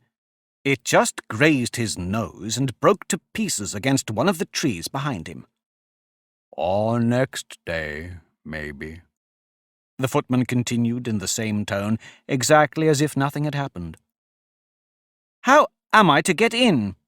asked Alice again, in a louder tone. "Are you to get in at all?" said the footman. "That's the first question, you know." It was, no doubt, only Alice did not like to be told so. "It's really dreadful," she muttered to herself. "The way all the creatures argue, it's enough to drive one crazy." The footman seemed to think this a good opportunity for repeating his remark, with variations. "I shall sit here," he said, "on and off, for days and days." "But what am I to do?" said Alice. "Anything you like," said the footman. and began whistling. "Oh, there's no use in talking to him," said Alice desperately. "He's perfectly idiotic." And she opened the door and went in. The door led right into a large kitchen, which was full of smoke from one end to the other. The Duchess was sitting on a three-legged stool in the middle, nursing a baby. The cook was leaning over the fire, stirring a large cauldron which seemed to be full of soup. "There's certainly too much pepper in that soup," Alice said to herself, as well as she could for sneezing. There was certainly too much of it in the air. Even the Duchess sneezed occasionally, and as for the baby, it was sneezing and howling, alternately, without a moment's pause. The only two creatures in the kitchen that did not sneeze were the cook and a large cat, which was lying on the hearth and grinning from ear to ear. "Please, would you tell me," said Alice, a little timidly, for she was not quite sure whether it was good manners for her to speak first, "why your cat grins like that?" "It's a Cheshire Cat," said the Duchess, "and that's why. Pig!" She said the last word with such sudden violence that Alice quite jumped, but she saw in another moment that it was addressed to the baby, and not to her, so she took courage and went on again. "I didn't know that Cheshire Cats always grinned. In fact, I didn't know that cats could grin." "They all can," said the Duchess, "and most of them do." "I don't know of any that do," Alice said very politely, feeling quite pleased to have got into a conversation. "You don't know much," said the Duchess, "and that's a fact." Alice did not at all like the tone of this remark, and thought it would be as well to introduce some other subject of conversation. While she was trying to fix on one, the cook took the cauldron of soup off the fire and at once set to work throwing everything within her reach at the Duchess and the baby. The fire irons came first, then followed a shower of saucepans, plates, and dishes. The Duchess took no notice of them, even when they hit her, and the baby was howling so much already that it was quite impossible to say whether the blows hurt it or not. "Oh, please mind what you're doing," cried Alice, jumping up and down in an agony of terror. "Oh, there goes his precious nose!" as an unusually large saucepan flew close by it and very nearly carried it off. "If everyone minded their own business," the Duchess said in a hoarse growl, "the world would go round a deal faster than it does." "Which would not be an advantage," said Alice, who felt very glad to get an opportunity of showing off a little of her knowledge. "Just think what work it would make with the day and night. You see, the Earth takes 24 hours to turn round on its axis." "Talking of axes," said the Duchess, "chop off her head." Alice glanced rather anxiously at the cook to see if she meant to take the hint, but the cook was busily stirring the soup and seemed not to be listening. So she went on again. 24 hours, I think. Or is it 12? "Oh, don't bother me," said the Duchess. "I never could abide figures." And with that, she began nursing her child again, singing a sort of lullaby to it as she did so, and giving it a violent shake at the end of every line. "Speak roughly to your little boy, and beat him when he sneezes. He only does it to annoy, because he knows it teases." Chorus, in which the cook and the baby joined. "Wow, wow, wow." While the Duchess sang the second verse of the song, she kept tossing the baby violently up and down, and the poor little thing howled so that Alice could hardly hear the words. "I speak severely to my boy. I beat him when he sneezes, for he can thoroughly enjoy the pepper when he pleases." Chorus. "Wow, wow, wow." "Here, you may nurse it a bit, if you like," the Duchess said to Alice, flinging the baby at her as she spoke. "I must go and get ready to play croquet with the Queen." And she hurried out of the room. The cook threw a frying pan after her as she went, but it just missed her. Alice caught the baby with some difficulty, as it was a queer-shaped little creature, and held out its arms and legs in all directions. Just like a starfish, thought Alice. The poor little thing was snorting like a steam engine when she caught it, and kept doubling itself up and straightening itself out again, so that altogether, for the first minute or two, it was as much as she could do to hold it. As soon as she had made out the proper way of nursing it, which was to twist it up into a sort of knot, and then keep tight hold of its right ear and left foot so as to prevent its undoing itself, she carried it out into the open air. "If I don't take this child away with me," thought Alice, "they're sure to kill it in a day or two. Wouldn't it be murder to leave it behind?" She said the last words out loud, and the little thing grunted in reply. It had left off sneezing by this time. "Don't grunt," said Alice. "That's not at all a proper way of expressing yourself." The baby grunted again, and Alice looked very anxiously into its face to see what was the matter with it. There could be no doubt that it had a very turn-up nose, much more like a snout than a real nose. Also, its eyes were getting extremely small for a baby. Altogether, Alice did not like the look of the thing at all. But perhaps it was only sobbing, she thought, and looked into its eyes again, to see if there were any tears. No, there were no tears. "If you're going to turn into a pig, my dear," said Alice seriously, "I'll have nothing more to do with you. Mind now." The poor little thing sobbed again, or grunted, it was impossible to say which, and they went on for some while in silence. Alice was just beginning to think to herself, "Now what am I to do with this creature when I get it home?" when it grunted again, so violently that she looked down into its face in some alarm. This time there could be no mistake about it. It was neither more nor less than a pig, and she felt that it would be quite absurd for her to carry it any further. So she set the little creature down and felt quite relieved to see it trot away quietly into the wood. "If it had grown up," she said to herself, "it would have made a dreadfully ugly child. But it makes rather a handsome pig, I think." And she began thinking over other children she knew, who might do very well as pigs, and was just saying to herself, if one only knew the right way to change them, when she was a little startled by seeing the Cheshire Cat sitting on a bough of a tree a few yards off. The cat only grinned when it saw Alice. It looked good-natured, she thought.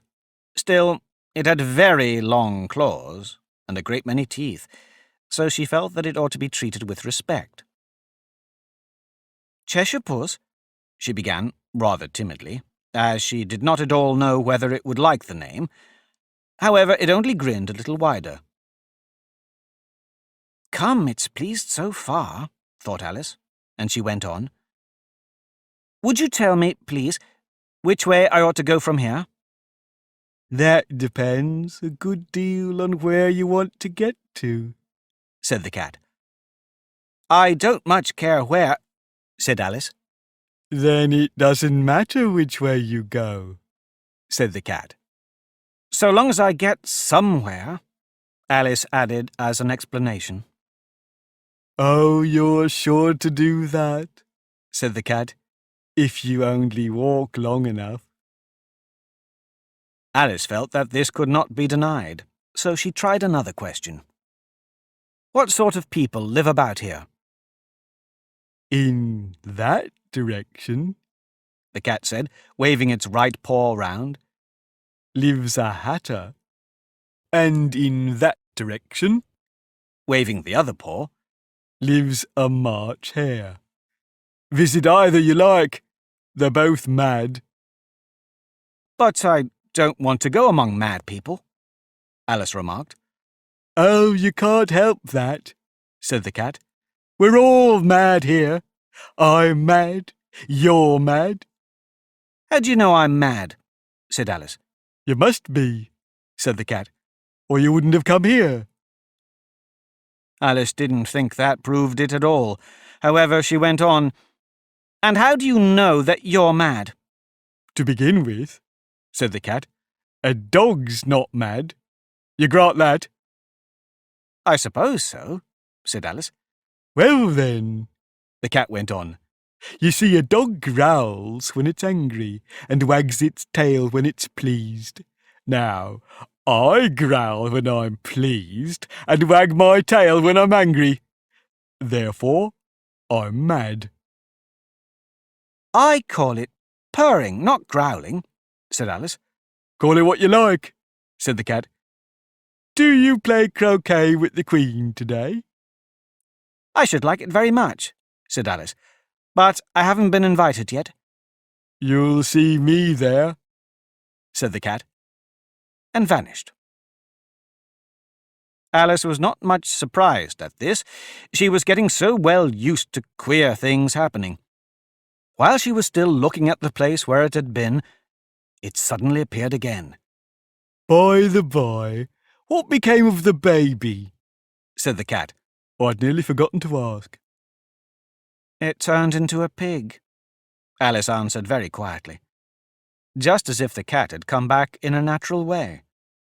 I thought it would, said the cat, and vanished again. Alice waited a little, half expecting to see it again, but it did not appear, and after a minute or two she walked on in the direction in which the March Hare was said to live. "I've seen hatters before," she said to herself. "The March Hare will be much the most interesting, and perhaps, as this is May, it won't be raving mad. At least not so mad as it was in March." As she said this, she looked up, and there was the cat again, sitting on a branch of a tree. Did you say pig or fig? Said the cat. "I said pig," replied Alice. "And I wish you wouldn't keep appearing and vanishing so suddenly. You make one quite giddy." All right, said the cat. And this time it vanished quite slowly, beginning with the end of the tail and ending with the grin, which remained some time after the rest of it had gone. "Well, I've often seen a cat without a grin," thought Alice, "but a grin without a cat? It's the most curious thing I ever saw in all my life." She had not gone much farther before she came in sight of the house of the March Hare.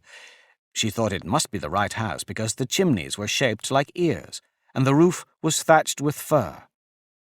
It was so large a house that she did not like to go nearer till she had nibbled some more of the left-hand bit of mushroom, and raised herself to about 2 feet high. Even then she walked up towards it rather timidly, saying to herself, "Suppose it should be raving mad after all. I almost wish I'd gone to see the Hatter instead." Chapter 7. A Mad Tea Party.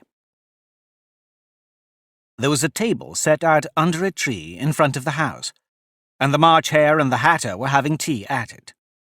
A dormouse was sitting between them, fast asleep, and the other two were using it as a cushion, resting their elbows on it and talking over its head. "Very uncomfortable for the dormouse," thought Alice. "Only, as it's asleep, I suppose it doesn't mind." The table was a large one, but the three were all crowded together at one corner of it. "No room, no room!" they cried out when they saw Alice coming. "There's plenty of room," said Alice indignantly, and she sat down in a large armchair at one end of the table. "Have some wine?" the March Hare said in an encouraging tone. Alice looked all round the table, but there was nothing on it but tea.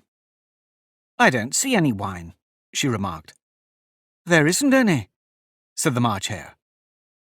"Then it wasn't very civil of you to offer it," said Alice angrily. "It wasn't very civil of you to sit down without being invited," said the March Hare. "I didn't know it was your table," said Alice. "It's laid for a great many more than 3. "Your hair wants cutting," said the Hatter. He had been looking at Alice for some time with great curiosity, and this was his first speech.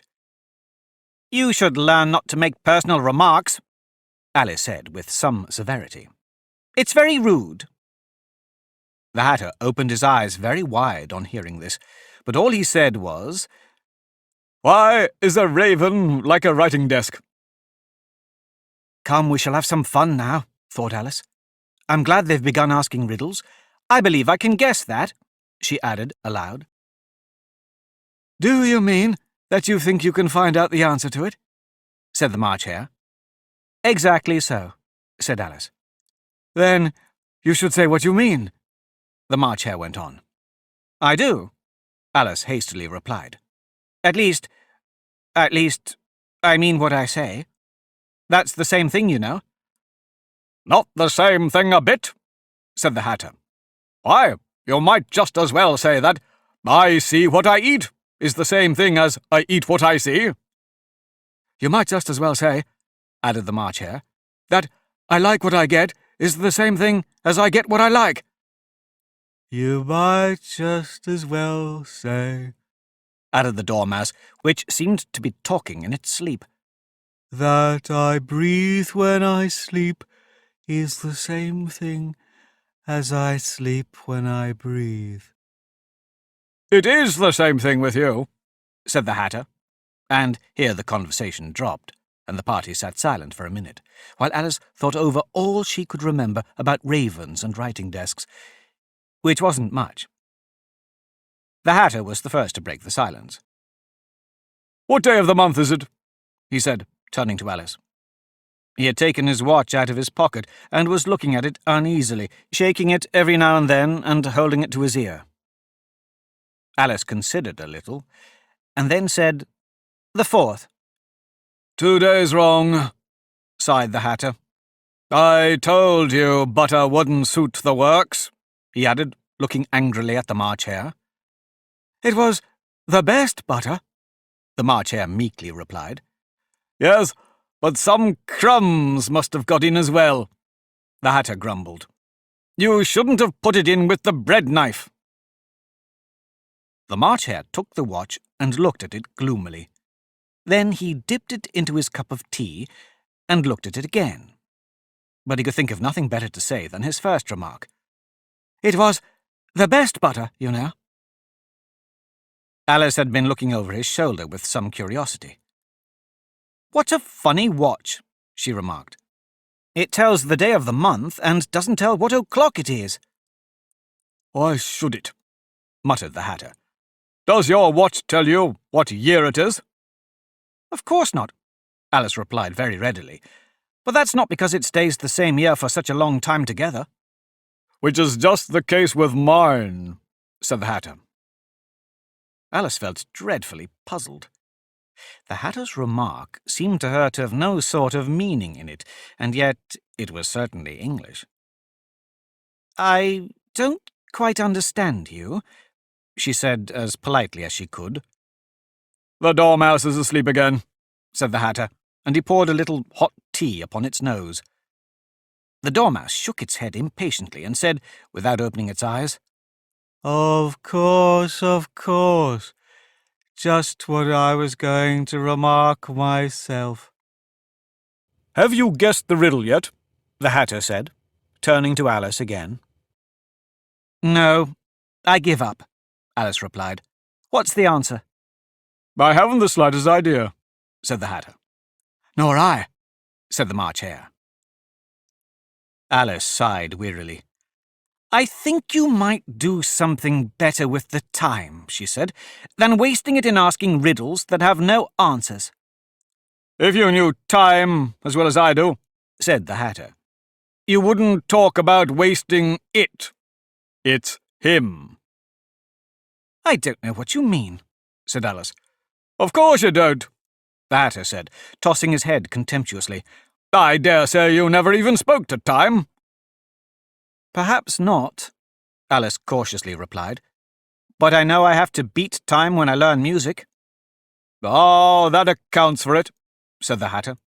"He won't stand beating. Now, if you only kept on good terms with him, He'd do almost anything you liked with the clock. For instance, suppose it were 9 o'clock in the morning, just time to begin lessons. You'd only have to whisper a hint to Time, and round goes the clock in a twinkling. 1:30, time for dinner. I only wish it was, the March Hare said to itself in a whisper. That would be grand, certainly, said Alice thoughtfully. But then, I shouldn't be hungry for it, you know. Not at first, perhaps, said the Hatter. But you could keep it to 1:30, as long as you liked. Is that the way you manage? Alice asked. The Hatter shook his head mournfully. Not I, he replied. We quarrelled last March, just before he went mad, you know. Pointing with his teaspoon at the March Hare. It was at the great concert given by the Queen of Hearts, and I had to sing, Twinkle, twinkle, little bat, how I wonder what you're at. You know the song, perhaps? I've heard something like it, said Alice. It goes on, you know, the Hatter continued, in this way. Up above the world you fly, like a tea tray in the sky. Twinkle, twinkle. Here the Dormouse shook itself and began singing in its sleep. Twinkle, twinkle, twinkle, twinkle. And went on so long that they had to pinch it to make it stop. Well, I'd hardly finished the first verse, said the Hatter, when the Queen bawled out, He's murdering the time! Off with his head! How dreadfully savage, exclaimed Alice. And ever since that, the Hatter went on in a mournful tone, he won't do a thing I ask. It's always 6 o'clock now. A bright idea came into Alice's head. Is that the reason so many tea things are put out here? She asked. Yes, that's it, said the Hatter with a sigh.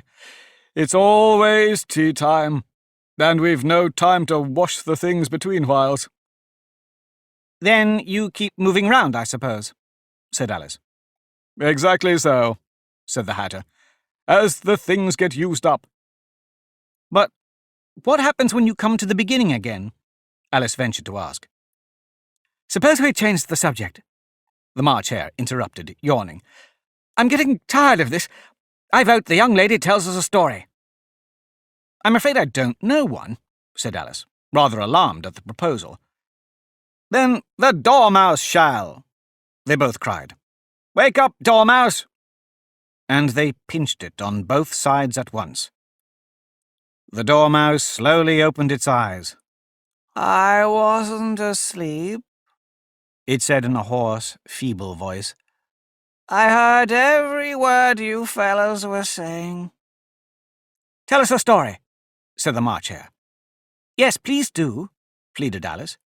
And be quick about it, added the Hatter, or you'll be asleep again before it's done.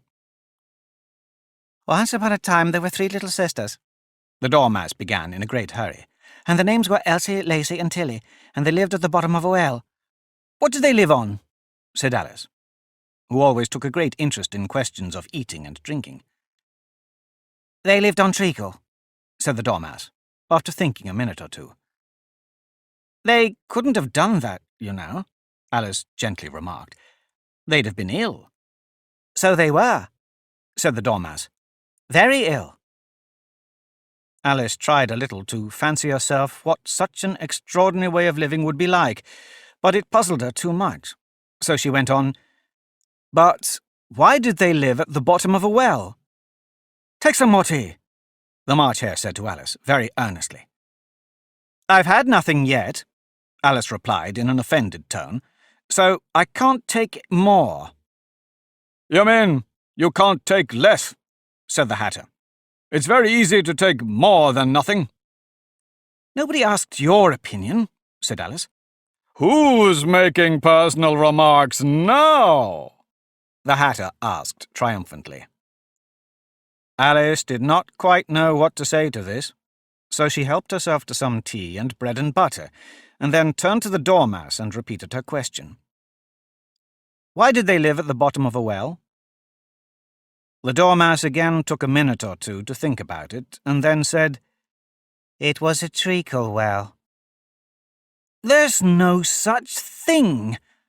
Alice was beginning very angrily, but the Hatter and the March Hare went, "Shh, shh," and the Dormouse sulkily remarked, "If you can't be civil, you'd better finish the story for yourself." "No, please go on," Alice said very humbly. "I won't interrupt you again. I dare say there may be one." "One indeed," said the Dormouse indignantly. However, he consented to go on. "And so these three little sisters, they were learning to draw, you know." "What did they draw?" said Alice, quite forgetting her promise. "Treacle," said the Dormouse, without considering at all this time. "I want to clean up," interrupted the Hatter. "Let's all move one place on." He moved on as he spoke, and the Dormouse followed him. The March Hare moved into the Dormouse's place, and Alice, rather unwillingly, took the place of the March Hare. The Hatter was the only one who got any advantage from the change, and Alice was a good deal worse off than before, as the March Hare had just upset the milk jug into his plate. Alice did not wish to offend the Dormouse again, so she began very cautiously, "But I don't understand. Where did they draw the treacle from?" "You can draw water out of a water well," said the Hatter, "so I should think you could draw treacle out of a treacle well. Eh, stupid?" "But they were in the well," Alice said to the Dormouse, not choosing to notice this last remark. "Of course they were," said the Dormouse. "Well in." This answer so confused poor Alice that she let the Dormouse go on for some time without interrupting it. "They were learning to draw," the Dormouse went on, yawning and rubbing its eyes, for it was getting very sleepy. "And they drew all manner of things. Everything that begins with an M." "Why an M?" said Alice. "Why not?" said the March Hare. Alice was silent. The Dormouse had closed its eyes by this time, and was going off into a doze, but on being pinched by the Hatter, it woke up again with a little shriek, and went on. "That begins with an M, such as mouse-traps, and the moon, and memory, and muchness. You know, you say things are much of a muchness. Did you ever see such a thing as a drawing of a muchness?" "Really, now you ask me," said Alice, very much confused. "I don't think—" "Then you shouldn't talk," said the Hatter. This piece of rudeness was more than Alice could bear. She got up in great disgust and walked off. The Dormouse fell asleep instantly, and neither of the others took the least notice of her going, though she looked back once or twice, half hoping that they would call after her. The last time she saw them, they were trying to put the Dormouse into the teapot. "At any rate, I'll never go there again," said Alice, as she picked her way through the wood. "It's the stupidest tea-party I ever was at in all my life." Just as she said this, she noticed that one of the trees had a door leading right into it. "That's very curious," she thought. "But everything's curious today. I think I might as well go in at once." And in she went. Once more she found herself in the long hall, and close to the little glass table. "Now I'll manage better this time," she said to herself, and began by taking the little golden key and unlocking the door that led to the garden. Then she set to work nibbling at the mushroom. She had kept a piece of it in her pocket, till she was about a foot high. Then she walked down the little passage, and then she found herself, at last, in the beautiful garden, among the bright flower beds and the cool fountains. Chapter 8. The Queen's Croquet Ground. A large rose tree stood near the entrance of the garden. The roses growing on it were white, but there were 3 gardeners at it, busily painting them red. Alice thought this a very curious thing, and she went nearer to watch them, and, just as she came up to them, she heard one of them say, Look out now, Five. Don't go splashing paint over me like that. I couldn't help it, said Five, in a sulky tone. 7 joggled my elbow. On which 7 looked up and said, That's right, 5. Always lay the blame on others. You'd better not talk, said 5. I heard the Queen say only yesterday you deserve to be beheaded. What for? Said the one who had spoken first. That's none of your business too, said 7. Yes, it is his business, said 5, and I'll tell him. It was for bringing the cooked tulip roots instead of onions. 7 flung down his brush and had just begun, Well, of all the unjust things, when his eye chanced to fall upon Alice, as she stood watching them, and he checked himself suddenly. The others looked round also, and all of them bowed low. Would you tell me, please, said Alice a little timidly, why you are painting those roses? 5 and 7 said nothing, but looked at 2. 2 began, in a low voice, Why, the fact is, you see, miss, this here ought to have been a red rose tree, and we put a white one in by mistake. And if the Queen was to find it out, we should all have our heads cut off, you know. So you see, miss, we're doing our best, afore she comes, to— At this moment, 5, who had been anxiously looking across the garden, called out, The Queen! The Queen! And the 3 gardeners instantly threw themselves flat upon their faces. There was a sound of many footsteps, and Alice looked round, eager to see the Queen. First came 10 soldiers carrying clubs. These were all shaped like the 3 gardeners, oblong and flat, with their hands and feet at the corners. Next, the 10 courtiers. These were ornamented all over with diamonds, and walked 2 and 2, as the soldiers did. After these came the royal children. There were 10 of them, and the little dears came jumping merrily along, hand in couples. They were all ornamented with hearts. Next came the guests, mostly kings and queens, and among them Alice recognized the white rabbit. It was talking in a hurried, nervous manner, smiling at everything that was said, and went by without noticing her. Then followed the knave of hearts, carrying the king's crown on a crimson velvet cushion. And, last of all this grand procession, came the King and the Queen of Hearts. Alice was rather doubtful whether she ought not to lie down on her face like the 3 gardeners, but she could not remember ever having heard such a rule at processions. And besides, what would be the use of a procession, thought she, if people had all to lie down on their faces so that they couldn't see it? So she stood where she was, and waited. When the procession came opposite to Alice, they all stopped and looked at her, and the Queen said, severely, Who is this? She said it to the knave of hearts, who only bowed and smiled in reply. Idiot, said the Queen, tossing her head impatiently, and, turning to Alice, she went on, What's your name, child?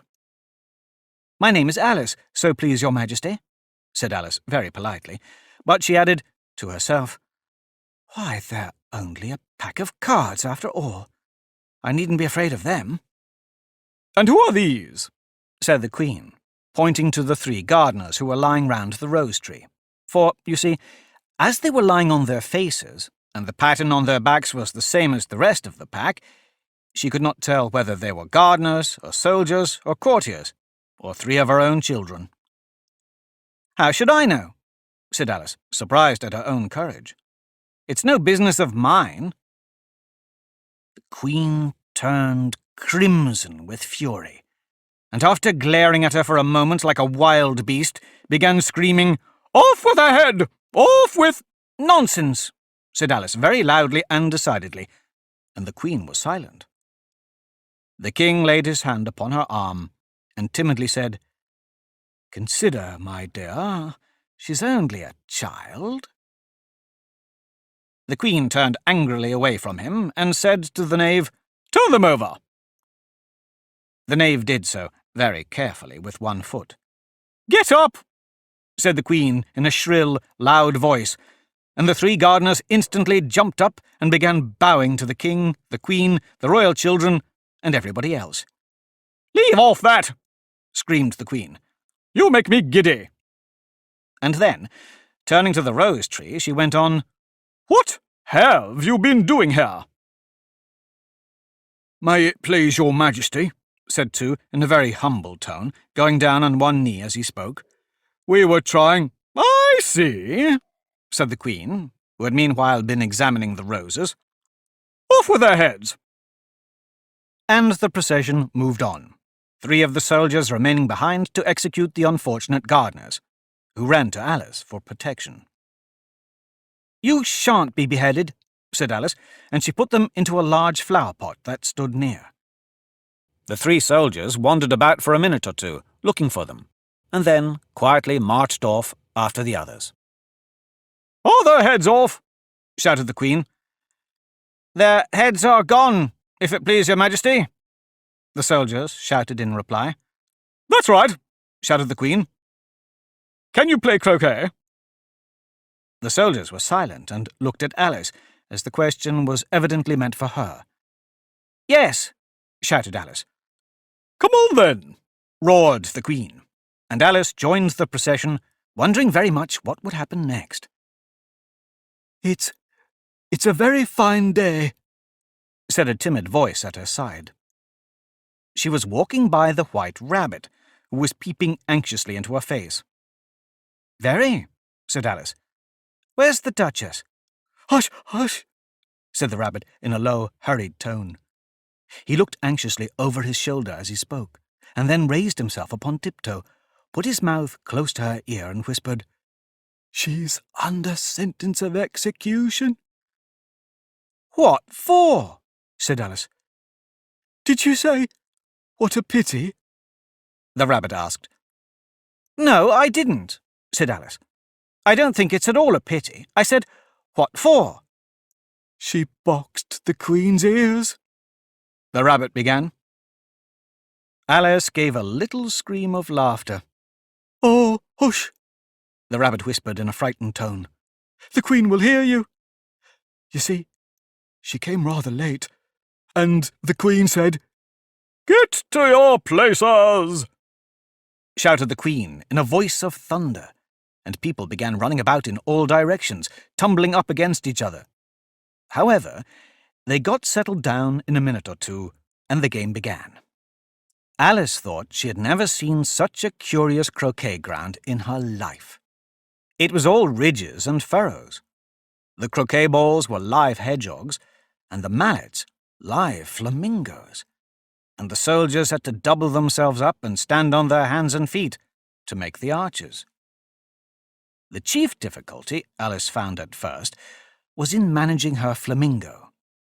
She succeeded in getting its body tucked away, comfortably enough, under her arm, with its legs hanging down, but generally, just as she had got its neck nicely straightened out and was going to give the hedgehog a blow with its head, it would twist itself round and look up at her face, with such a puzzled expression that she could not help bursting out laughing, and, when she had got its head down and was going to begin again, it was very provoking to find that the hedgehog had unrolled itself and was in the act of crawling away. Besides all this, there was generally a ridge or a furrow in the way, wherever she wanted to send the hedgehog to, and, as the doubled-up soldiers were always getting up and walking off to other parts of the ground, Alice soon came to the conclusion that it was a very difficult game indeed. The players all played at once, without waiting for turns, quarrelling all the while, and fighting for the hedgehogs.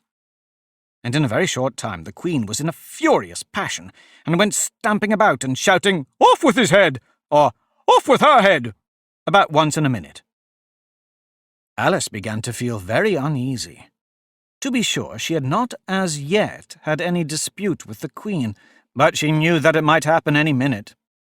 And then, thought she, what would become of me? They're dreadfully fond of beheading people here.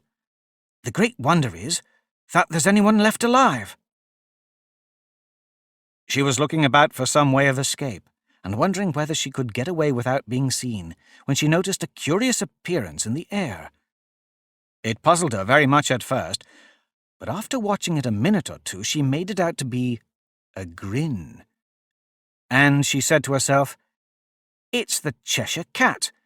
Now I shall have somebody to talk to." "How are you getting on?" said the cat as soon as there was mouth enough for it to speak. Alice waited till the eyes appeared and then nodded. "It's no use speaking to it," she thought, "till its ears have come, or at least one of them." In another minute the whole head appeared, and then Alice put down her flamingo and began an account of the game, feeling very glad she had someone to listen to her. The cat seemed to think that there was enough of it now in sight, and no more of it appeared. "I don't think they play at all fairly," Alice began in rather a complaining tone, "and they all quarrel so dreadfully one can't hear oneself speak, and they don't seem to have any rules in particular. At least, if there are, nobody attends to them. And you've no idea how confusing it is, all the things being alive. For instance, there's the arch I've got to go through next, walking about at the other end of the ground. And I should have croqueted the Queen's hedgehog just now, only it ran away when it saw mine coming." "How do you like the Queen?" said the cat in a low voice. "Not at all," said Alice. "She's so extremely—" Just then she noticed that the Queen was close behind her, listening. So she went on, "Likely to win, that it's hardly worthwhile finishing the game." The Queen smiled and passed on. "Who are you talking to?" said the King, coming up to Alice and looking at the cat's head with great curiosity. "It's a friend of mine, a Cheshire Cat," said Alice. "Allow me to introduce it." "I don't like the look of it at all," said the King. "However, it may kiss my hand if it likes." "I'd rather not," the cat remarked. "Don't be impertinent," said the King, "and don't look at me like that." He got behind Alice as he spoke. "A cat may look at a king," said Alice. "I've read that in some book, but I don't remember where." "Well, it must be removed," said the King very decidedly, and he called to the Queen, who was passing at the moment. "My dear, I wish you would have this cat removed." The Queen had only one way of settling all difficulties, great or small. "Off with his head," she said, without even looking around. "I'll fetch the executioner myself," said the King eagerly, and he hurried off. Alice thought she might as well go back and see how the game was going on, as she heard the Queen's voice in the distance, screaming with passion. She had already heard her sentence 3 of the players to be executed for having missed their turns, and she did not like the look of things at all, as the game was in such confusion that she never knew whether it was her turn or not. So she went off in search of her hedgehog. The hedgehog was engaged in a fight with another hedgehog, which seemed to Alice an excellent opportunity for croqueting one of them with the other. The only difficulty was that her flamingo was gone across the other side of the garden, where Alice could see it trying in a helpless sort of way to fly up into a tree. By the time she had caught the flamingo and brought it back, the fight was over, and both the hedgehogs were out of sight. But it doesn't matter much, thought Alice, as all the archers are gone from this side of the ground. So she tucked it away under her arm, that it might not escape again, and went back to have a little more conversation with her friend. When she got back to the Cheshire Cat, she was surprised to find quite a large crowd collected round it. There was a dispute going on between the executioner, the King, and the Queen, who were all talking at once, while all the rest were quite silent and looked very uncomfortable. The moment Alice appeared, she was appealed to by all 3 to settle the question, and they repeated their arguments to her, though, as they all spoke at once, she found it very hard to make out exactly what they said. The executioner's argument was that you couldn't cut off a head unless there was a body to cut it off from, that he had never had to do such a thing before, and he wasn't going to begin at his time of life. The King's argument was that anything that had a head could be beheaded, and that you weren't to talk nonsense. The Queen's argument was that if something wasn't done about it in less than no time, she'd have everybody executed all round. It was this last remark that had made the whole party look so grave and anxious. Alice could think of nothing else to say but, "It belongs to the Duchess. You'd better ask her about it." "She's in prison," the Queen said to the executioner. "Fetch her here." And the executioner went off like an arrow. The cat's head began fading away the moment he was gone, and by the time he had come back with the Duchess, it had entirely disappeared. So the King and the executioner ran wildly up and down looking for it, while the rest of the party went back to the game. Chapter 9. The Mock Turtle's Story. "You can't think how glad I am to see you again, you dear old thing," said the Duchess, as she tucked her arm affectionately into Alice's, and they walked off together. Alice was very glad to find her in such a pleasant temper, and thought to herself that perhaps it was only the pepper that had made her so savage when they met in the kitchen.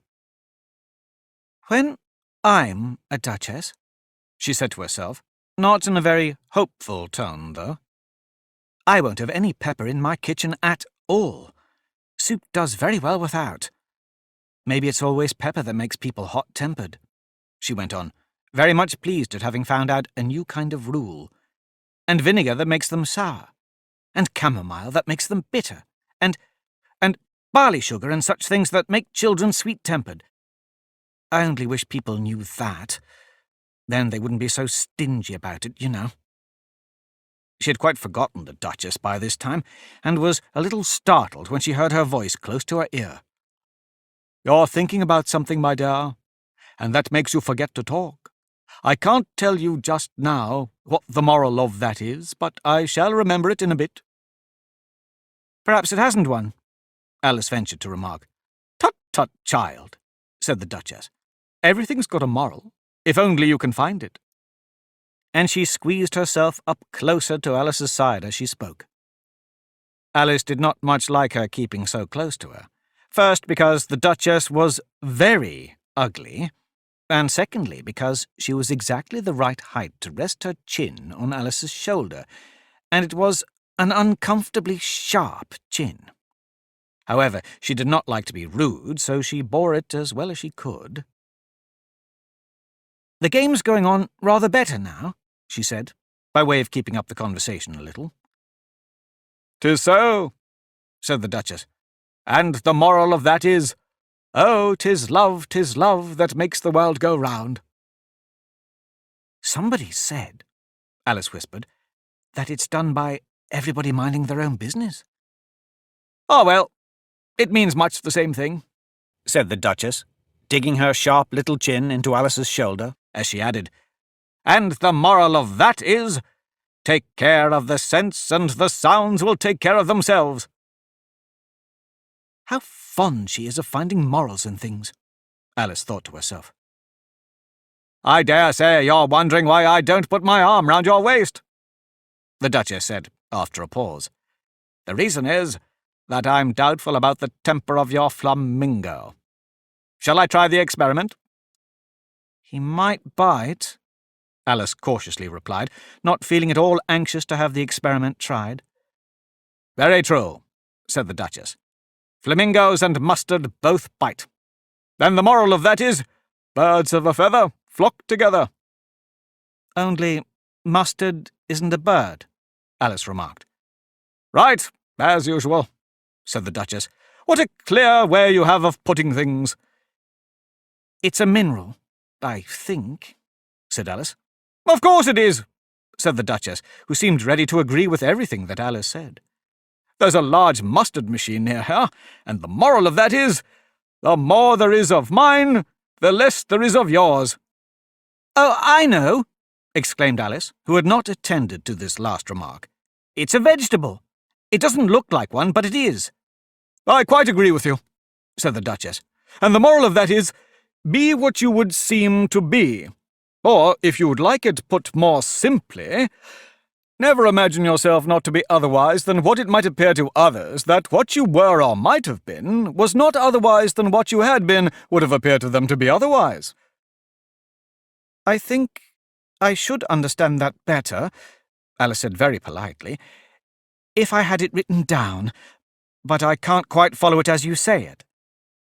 That's nothing to say what I could say if I chose, the Duchess replied in a pleased tone. Pray, don't trouble yourself to say it any longer than that, said Alice. Oh, don't talk about trouble, said the Duchess. I make you a present of everything I've said as yet. A cheap sort of present, thought Alice. I'm glad people don't give birthday presents like that. But she did not venture to say it out loud. Thinking again? The Duchess asked, with another dig of her sharp little chin. I've a right to think, said Alice sharply, for she was beginning to feel a little worried. Just about as much right, said the Duchess, as pigs have to fly, and the But here, to Alice's great surprise, the Duchess's voice died away, even in the middle of her favourite word, moral, and the arm that was linked to hers began to tremble. Alice looked up, and there stood the Queen in front of them, with her arms folded, frowning like a thunderstorm. A fine day, Your Majesty, the Duchess began in a low, weak voice. Now, I give you fair warning, shouted the Queen, stamping on the ground as she spoke. Either you or your head must be off, and that in about half no time. Take your choice. The Duchess took her choice, and was gone in a moment. Let's go on with the game, the Queen said to Alice, and Alice was too much frightened to say a word, but slowly followed her back to the croquet ground. The other guests had taken advantage of the Queen's absence, and were resting in the shade. However, the moment they saw her, they hurried back to the game, the Queen merely remarking that a moment's delay would cost them their lives. All the time they were playing, the Queen never left off quarrelling with the other players and shouting, "Off with his head!" or "Off with her head!" Those whom she sentenced were taken into custody by the soldiers, who of course had to leave off being archers to do this, so that by the end of half an hour or so, there were no archers left, and all the players except the King, the Queen, and Alice were in custody and under sentence of execution. Then the Queen left off, quite out of breath, and said to Alice, "Have you seen the mock turtle yet?" "No," said Alice. "I don't even know what a mock turtle is." "It's the thing mock turtle soup is made from," said the Queen. "I never saw one, or heard of one," said Alice. "Come on, then," said the Queen, "and he shall tell you his history." As they walked off together, Alice heard the King say, in a low voice to the company generally, "You're all pardoned." "Come, that's a good thing," she said to herself, for she had felt quite unhappy at the number of executions the Queen had ordered. They very soon came upon a griffin, lying fast asleep in the sun. If you don't know what a griffin is, look at the picture. "Up, lazy thing," said the Queen, "and take this young lady to see the mock turtle and to hear his history. I must go back and see after some executions I've ordered." And she walked off, leaving Alice alone with the griffin. Alice did not quite like the look of the creature, but on the whole she thought it would be quite safe to stay with it, as to go after that savage Queen. So she waited. The griffin sat up and rubbed its eyes. Then it watched the Queen till she was out of sight, then chuckled. "What fun," said the griffin, half to itself, half to Alice. "What is the fun?" said Alice. "Aye, she," said the griffin. "It's all her fancy, that. She never executes nobody, you know. Come on." Everybody says "come on" here, thought Alice, as she went slowly after it. "I never was so ordered about before in all my life, never." They had not gone far before they saw the mock turtle in the distance, sitting sad and lonely on a little ledge of rock, and, as they came nearer, Alice could hear him sighing as if his heart would break. She pitied him deeply. "What is his sorrow?" she asked the Gryphon, and the Gryphon answered, very nearly in the same words as before, "It's all his fancy, that. He hasn't got no sorrow, you know. Come on." So they went up to the Mock Turtle, who looked at them with large eyes full of tears, but said nothing. "This here young lady," said the Gryphon, "she wants for to know your history, she do." "I'll tell it her," said the Mock Turtle in a deep, hollow tone.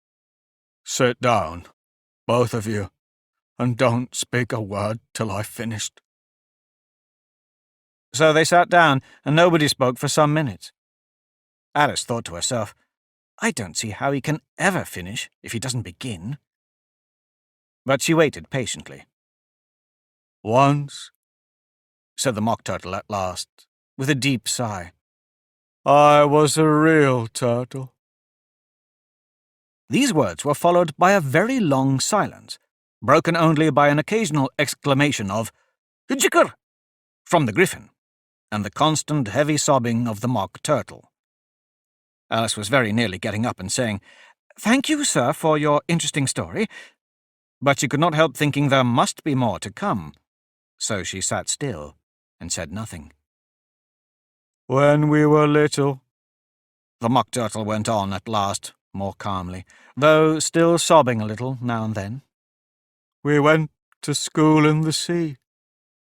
The master was an old turtle. We used to call him Tortoise." "Why did you call him Tortoise, if he wasn't one?" Alice asked. "We called him Tortoise because he taught us," said the Mock Turtle angrily. "Really, you are very dull." "You ought to be ashamed of yourself for asking such a simple question," added the Gryphon. And then they both sat silent and looked at poor Alice, who felt ready to sink into the earth. At last the Gryphon said to the Mock Turtle, "Drive on, old fellow. Don't be all day about it." And he went on in these words. "Yes, we went to school in the sea, though you mayn't believe it." "I never said I didn't," interrupted Alice. "You did," said the Mock Turtle. "Hold your tongue," added the Gryphon, before Alice could speak again. The Mock Turtle went on. "We had the best of educations. In fact, we went to school every day." "I've been to a day school too," said Alice. "You needn't be so proud as all that." "With extras?" asked the Mock Turtle, a little anxiously. "Yes," said Alice. "We learnt French and music." "And washing?" said the Mock Turtle. "Certainly not," said Alice indignantly. "Ah, then yours wasn't a really good school," said the Mock Turtle in a tone of great relief.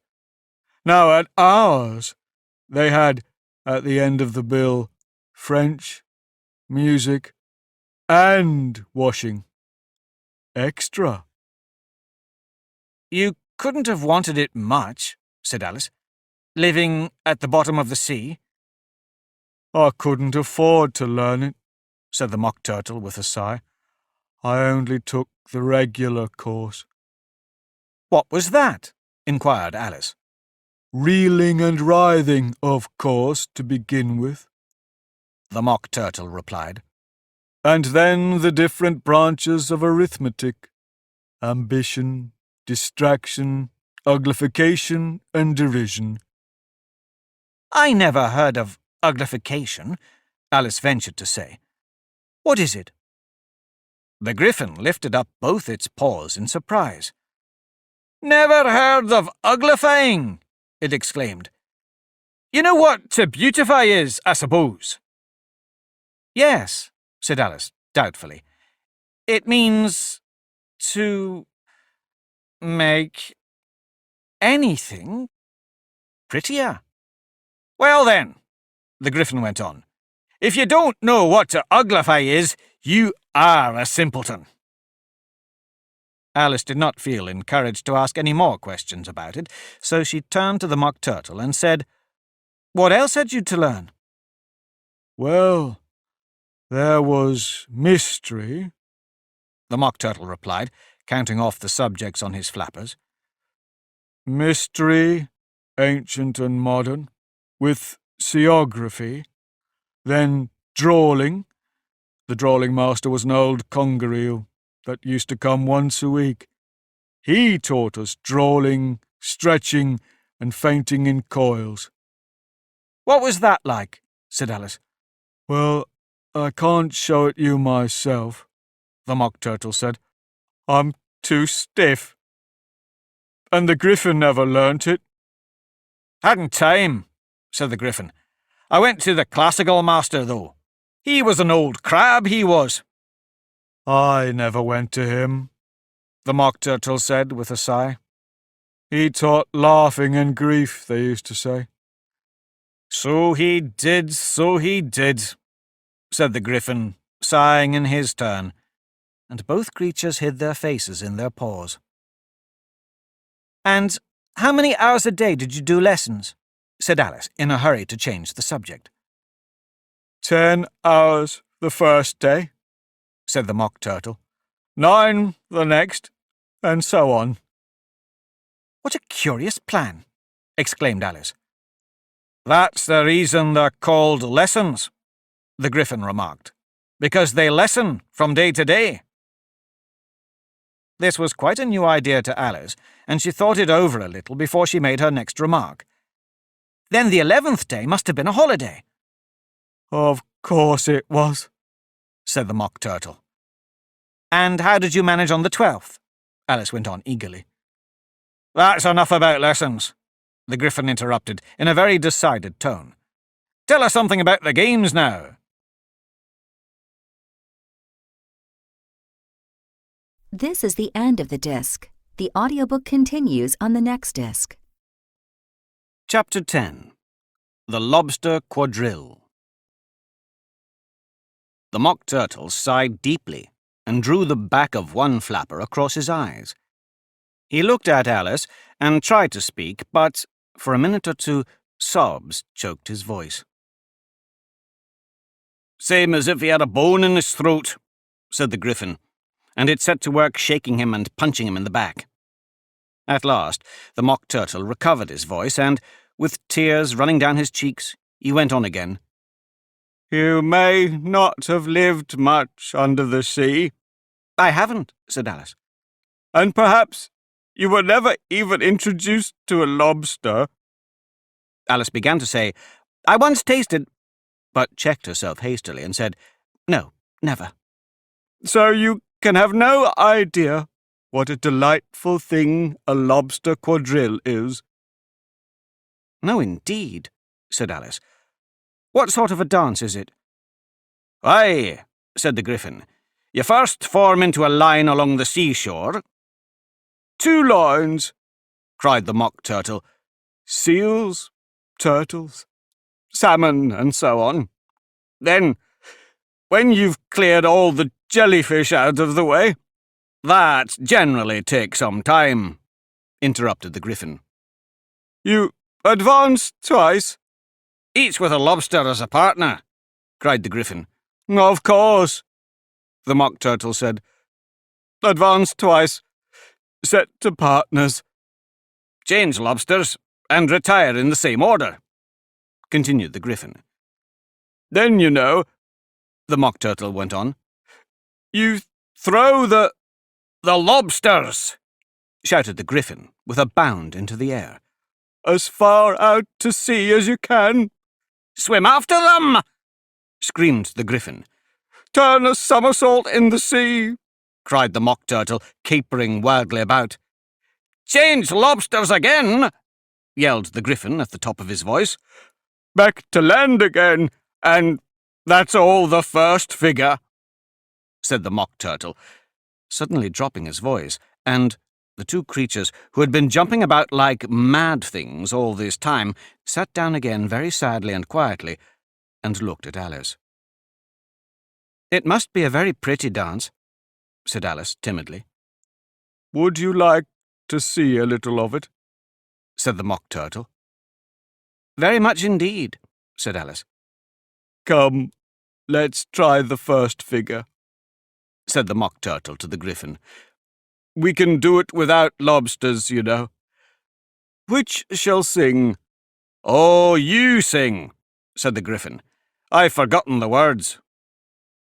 So they began solemnly dancing round and round Alice, every now and then treading on her toes when they passed too close, and waving their forepaws to mark the time when the Mock Turtle sang this, very slowly and sadly.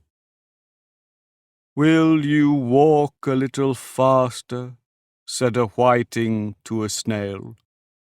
"There's a porpoise close behind us, and he's treading on my tail. See how eagerly the lobsters and the turtles all advance. They are waiting on the shingle.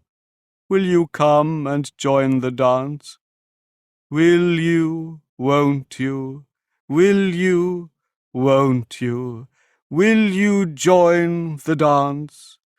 Will you, won't you? Will you, won't you? Won't you join the dance?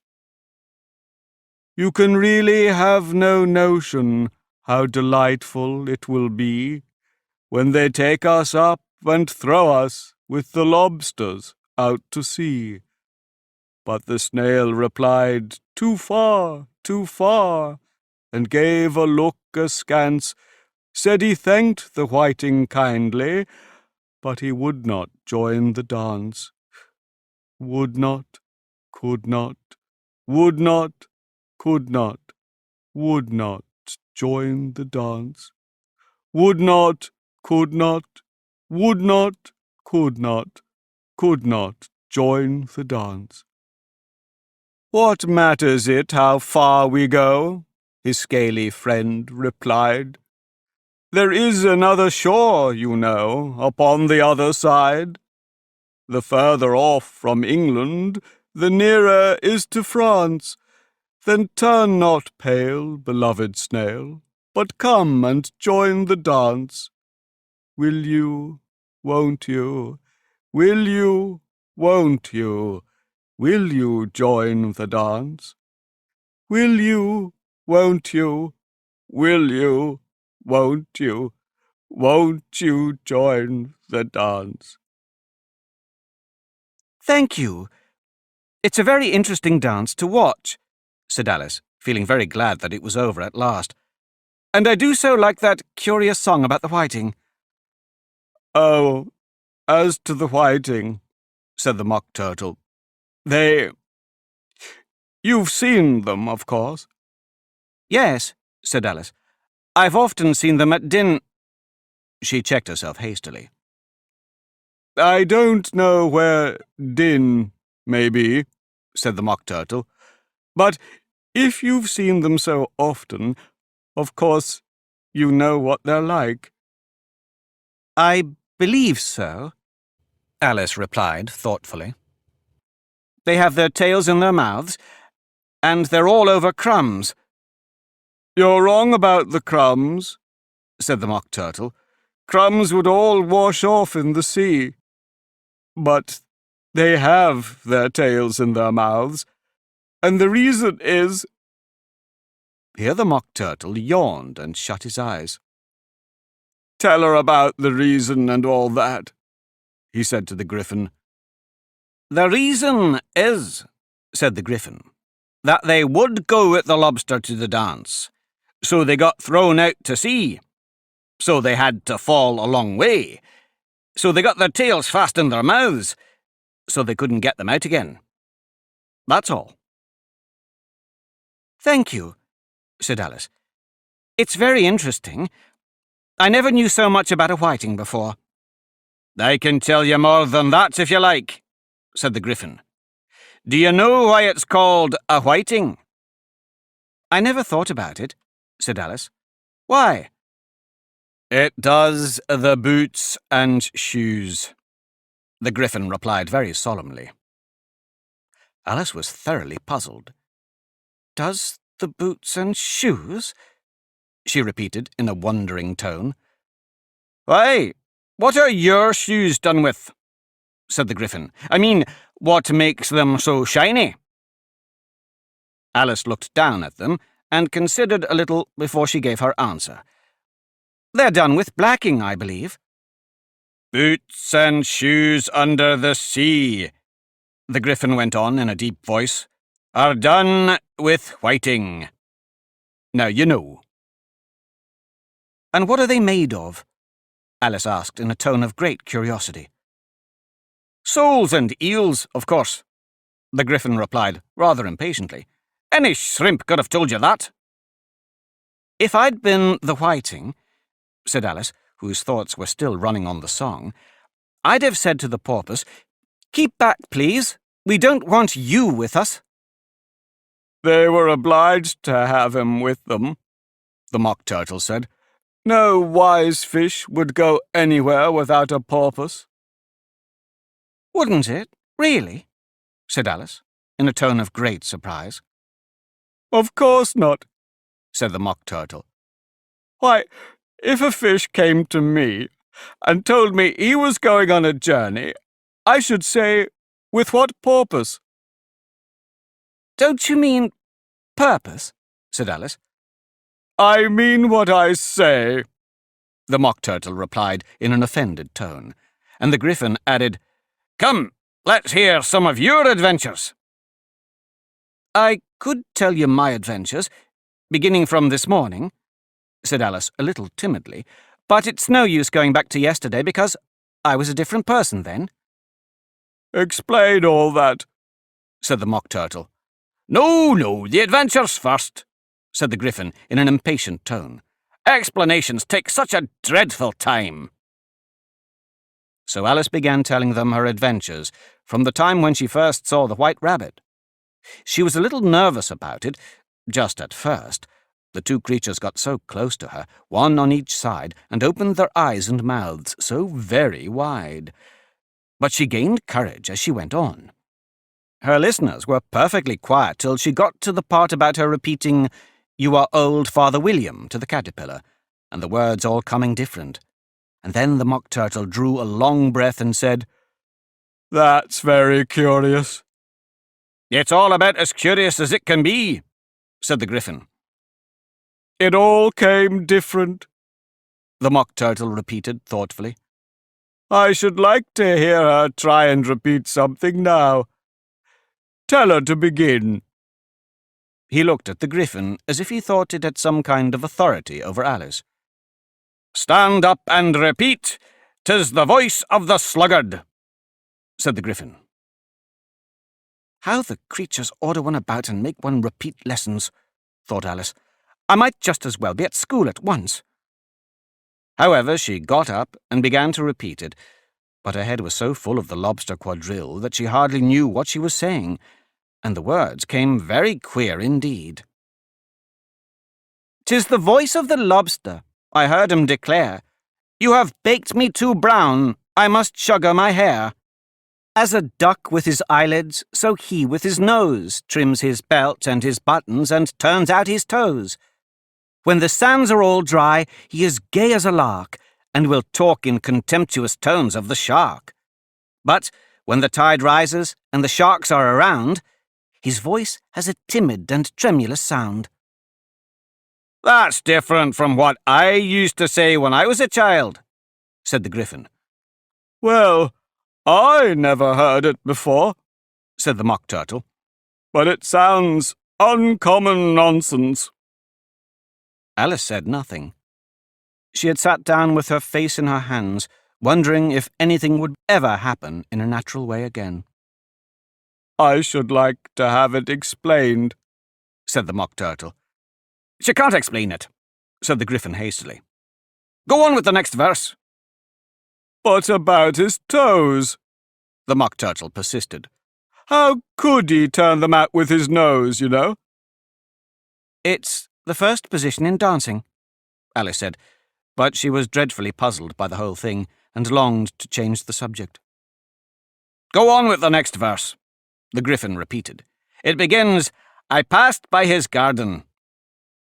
Alice did not dare to disobey, though she felt sure it would come all wrong, and she went on in a trembling voice.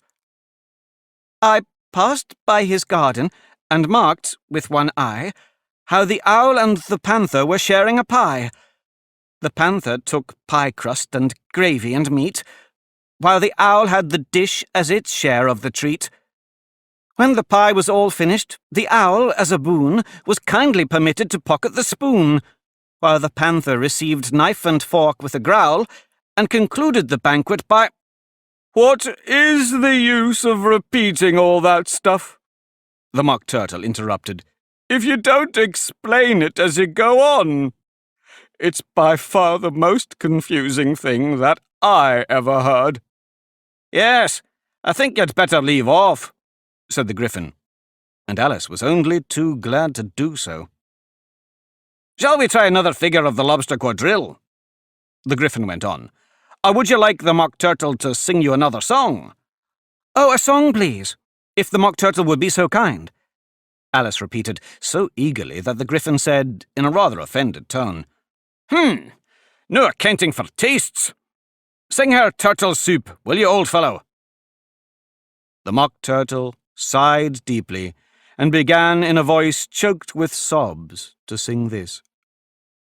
Beautiful soup, so rich and green, waiting in a hot tureen. Who for such dainties would not stoop? Soup of the evening, beautiful soup. Soup of the evening, beautiful soup. Beautiful soup. Beautiful soup. Soup of the evening, beautiful, beautiful soup. Beautiful soup, who cares for fish, game, or any other dish? Who would not give all else for toup? Pennyworth only of beautiful soup. Pennyworth only of beautiful soup. Beautiful soup. Beautiful soup. Soup of the evening, beautiful beauty, full soup. Chorus again, cried the Gryphon, and the Mock Turtle had just begun to repeat it when a cry of, The trial's beginning, was heard in the distance. Come on, cried the Gryphon, and, taking Alice by the hand, it hurried off, without waiting for the end of the song. What trial is it? Alice panted as she ran, but the Gryphon only answered, Come on, and ran the faster, while more and more faintly came, carried on the breeze that followed them, the melancholy words, Soup of the evening, beautiful, beautiful soup. Chapter 11. Who Stole the Tarts? The King and Queen of Hearts were seated on their throne when they arrived, with a great crowd assembled about them, all sorts of little birds and beasts, as well as the whole pack of cards. The knave was standing before them in chains, with a soldier on each side to guard him, and near the king was the White Rabbit, with a trumpet in one hand and a scroll of parchment in the other.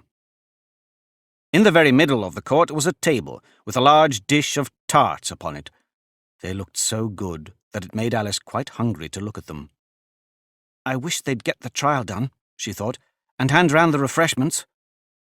But there seemed to be no chance of this, so she began looking at everything about her to pass away the time.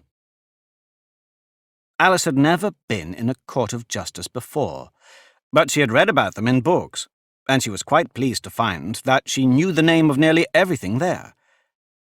That's the judge, she said to herself, because of his great wig. The judge, by the way, was the king, and as he wore his crown over the wig, look at the frontispiece if you want to see how he did it, he did not look at all comfortable, and it was certainly not becoming. And that's the jury box, thought Alice, and those 12 creatures, She was obliged to say creatures, you see, because some of them were animals and some were birds. I suppose they are the jurors. She said this last word 2 or 3 times over to herself, being rather proud of it, for she thought, and rightly so, that very few little girls of her age knew the meaning of it all. However, jurymen would have done just as well. The 12 jurors were all writing very busily on slates. "What are they doing?" Alice whispered to the Griffin. "They can't have anything to put down yet before the trial's begun."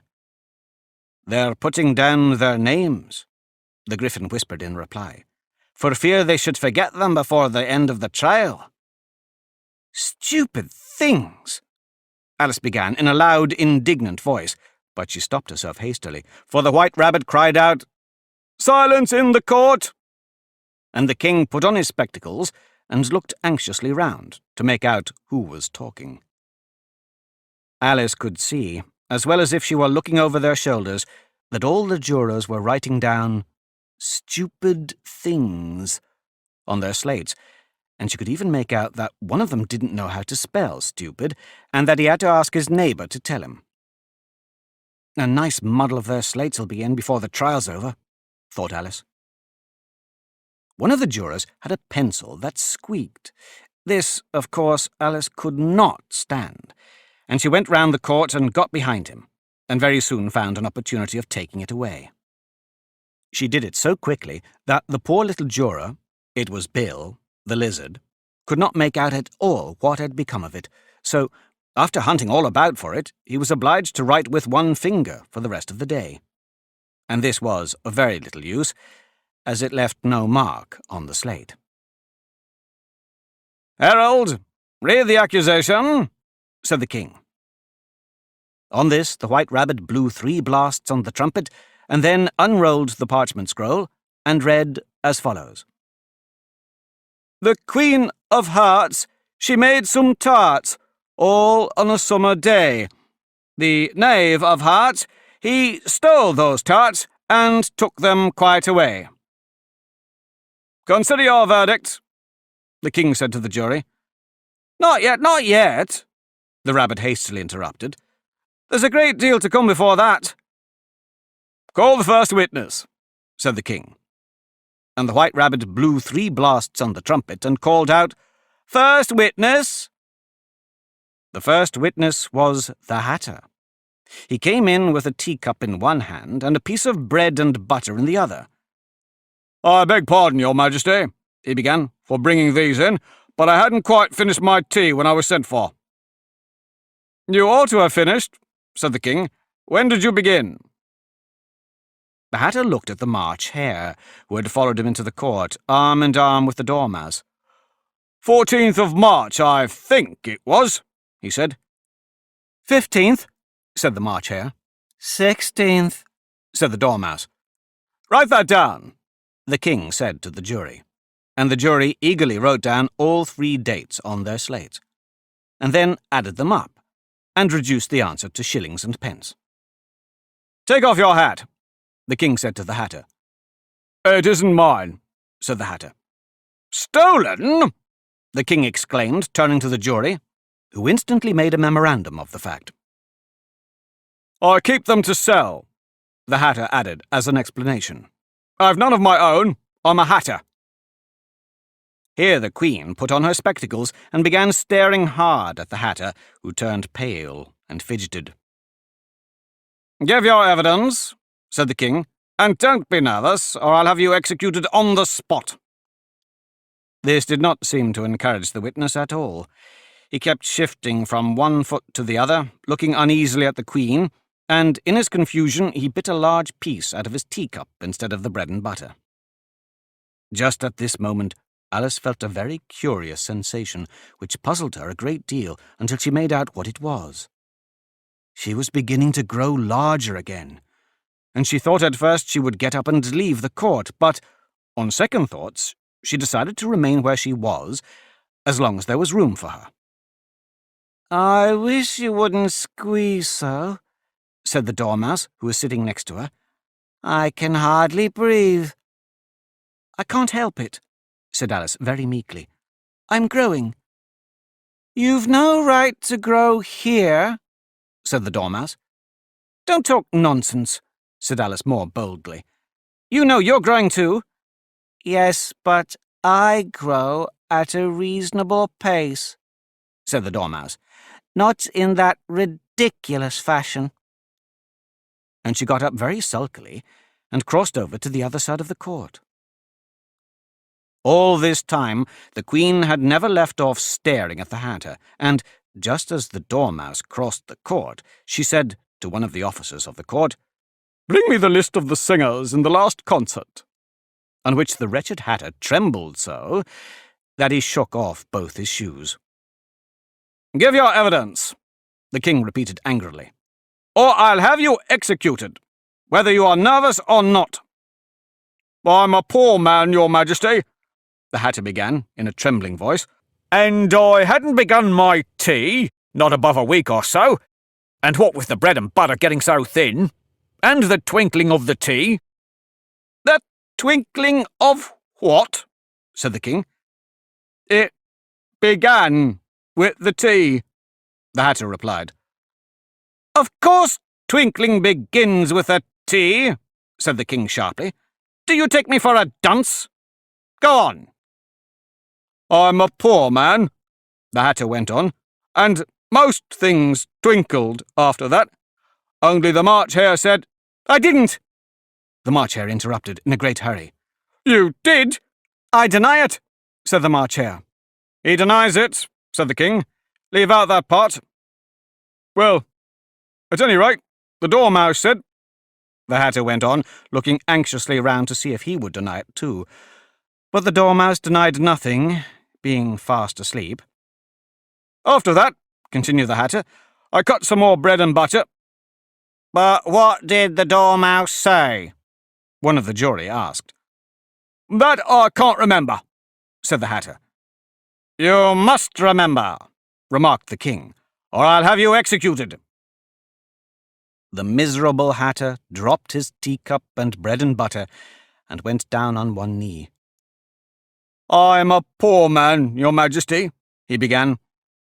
"You're a very poor speaker," said the King. Here one of the guinea pigs cheered, and was immediately suppressed by the officers of the court. As that is rather a hard word, I will just explain to you how it was done. They had a large canvas bag, which tied up at the mouth with strings. Into this they slipped the guinea pig head first, and then sat upon it. "I'm glad I've seen that done," thought Alice. "I've so often read in newspapers, at the end of trials, there was some attempt at applause, which was immediately suppressed by the officers of the court, and I never understood what it meant till now." "If that's all you know about it, you may stand down," continued the King. "I can't go no lower," said the Hatter. "I'm on the floor as it is." "Then you may sit down," the King replied. Here the other guinea pig cheered, and was suppressed. "Come, that finishes the guinea pigs," thought Alice. "Now we shall get on better." "I'd rather finish my tea," said the Hatter, with an anxious look at the Queen, who was reading the list of singers. "You may go," said the King, and the Hatter hurriedly left court, without even waiting to put his shoes on. "And just take his head off outside," the Queen added to one of the officers. But the Hatter was out of sight before the officer could get to the door. "Call the next witness," said the King. The next witness was the Duchess's cook. She carried the pepper box in her hand, and Alice guessed who it was, even before she got into the court, by the way the people near the door began sneezing all at once. "Give your evidence," said the King. "Shan't," said the cook. The King looked anxiously at the White Rabbit, who said in a low voice, "Your Majesty must cross-examine this witness." "Well, if I must, I must," the King said with a melancholy air, and after folding his arms and frowning at the cook till his eyes were nearly out of sight, he said in a deep voice, "What are tarts made of?" "Pepper, mostly," said the cook. Treacle, said a sleepy voice behind her. Collar that dormouse! The Queen shrieked out. Behead that dormouse! Turn that dormouse out of court! Suppress him! Pinch him! Off with his whiskers!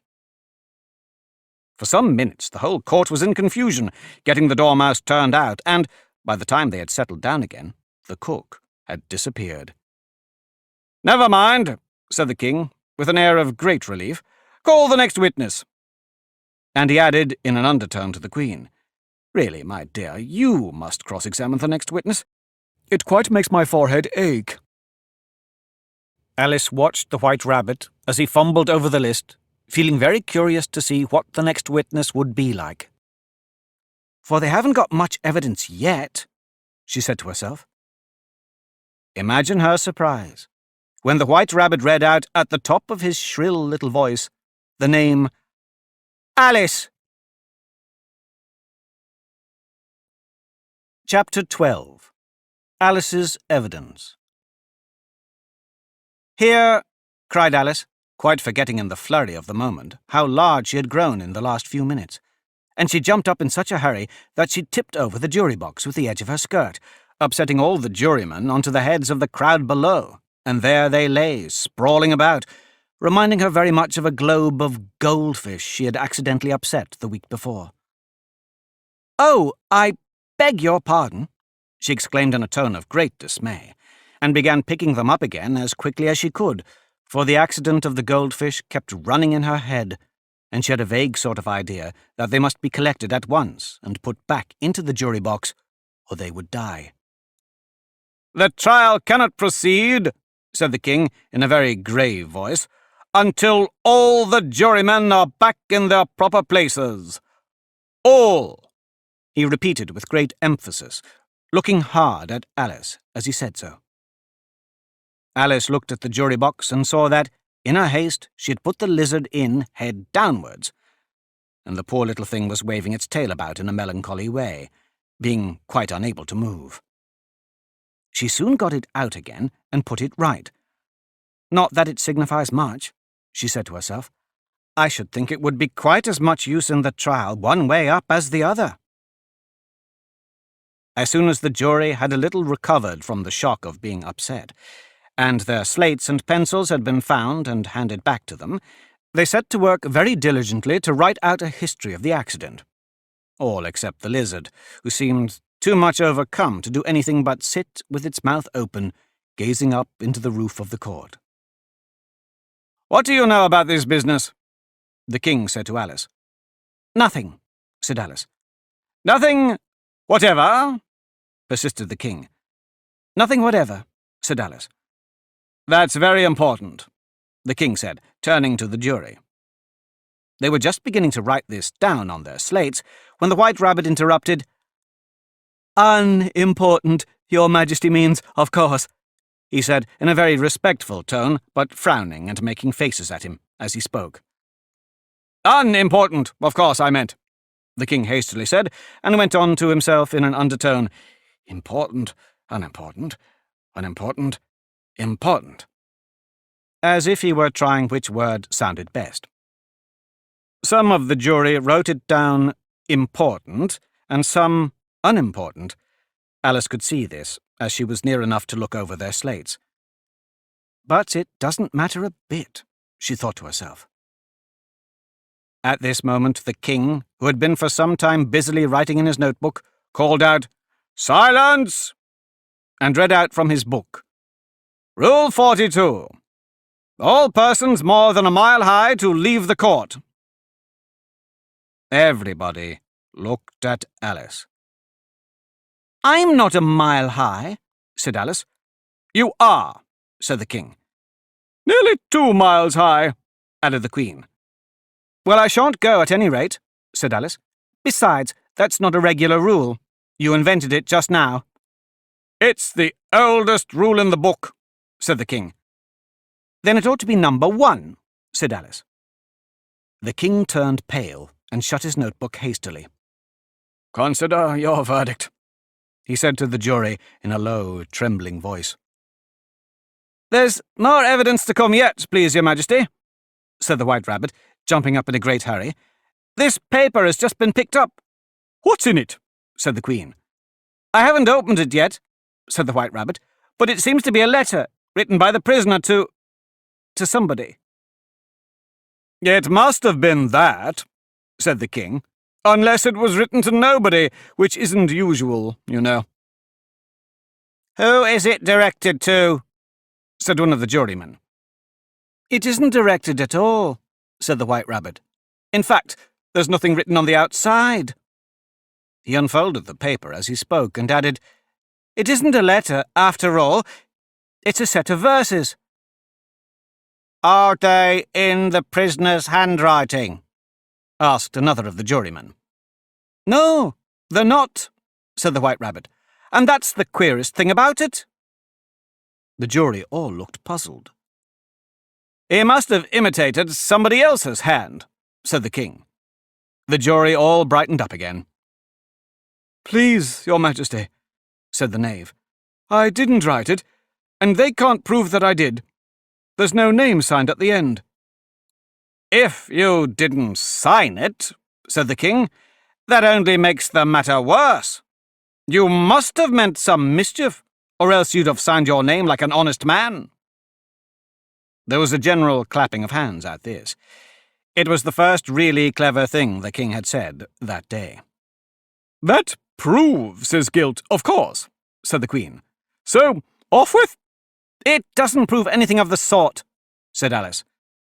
"Why, you don't even know what they're about." "Read them," said the King. The White Rabbit put on his spectacles. "Where shall I begin, please, Your Majesty?" he said. "Begin at the beginning," the King said very gravely, "and go on till you come to the end, then stop." There was dead silence in the court, whilst the White Rabbit read out these verses. "They told me you had been to her, and mentioned me to him. She gave me a good character, but said I could not swim. He sent them word I had not gone, we know it to be true. If she would push the matter on, what would become of you? I gave her one, they gave me two, you gave us three or more. They all returned from him to you, though they were mine before.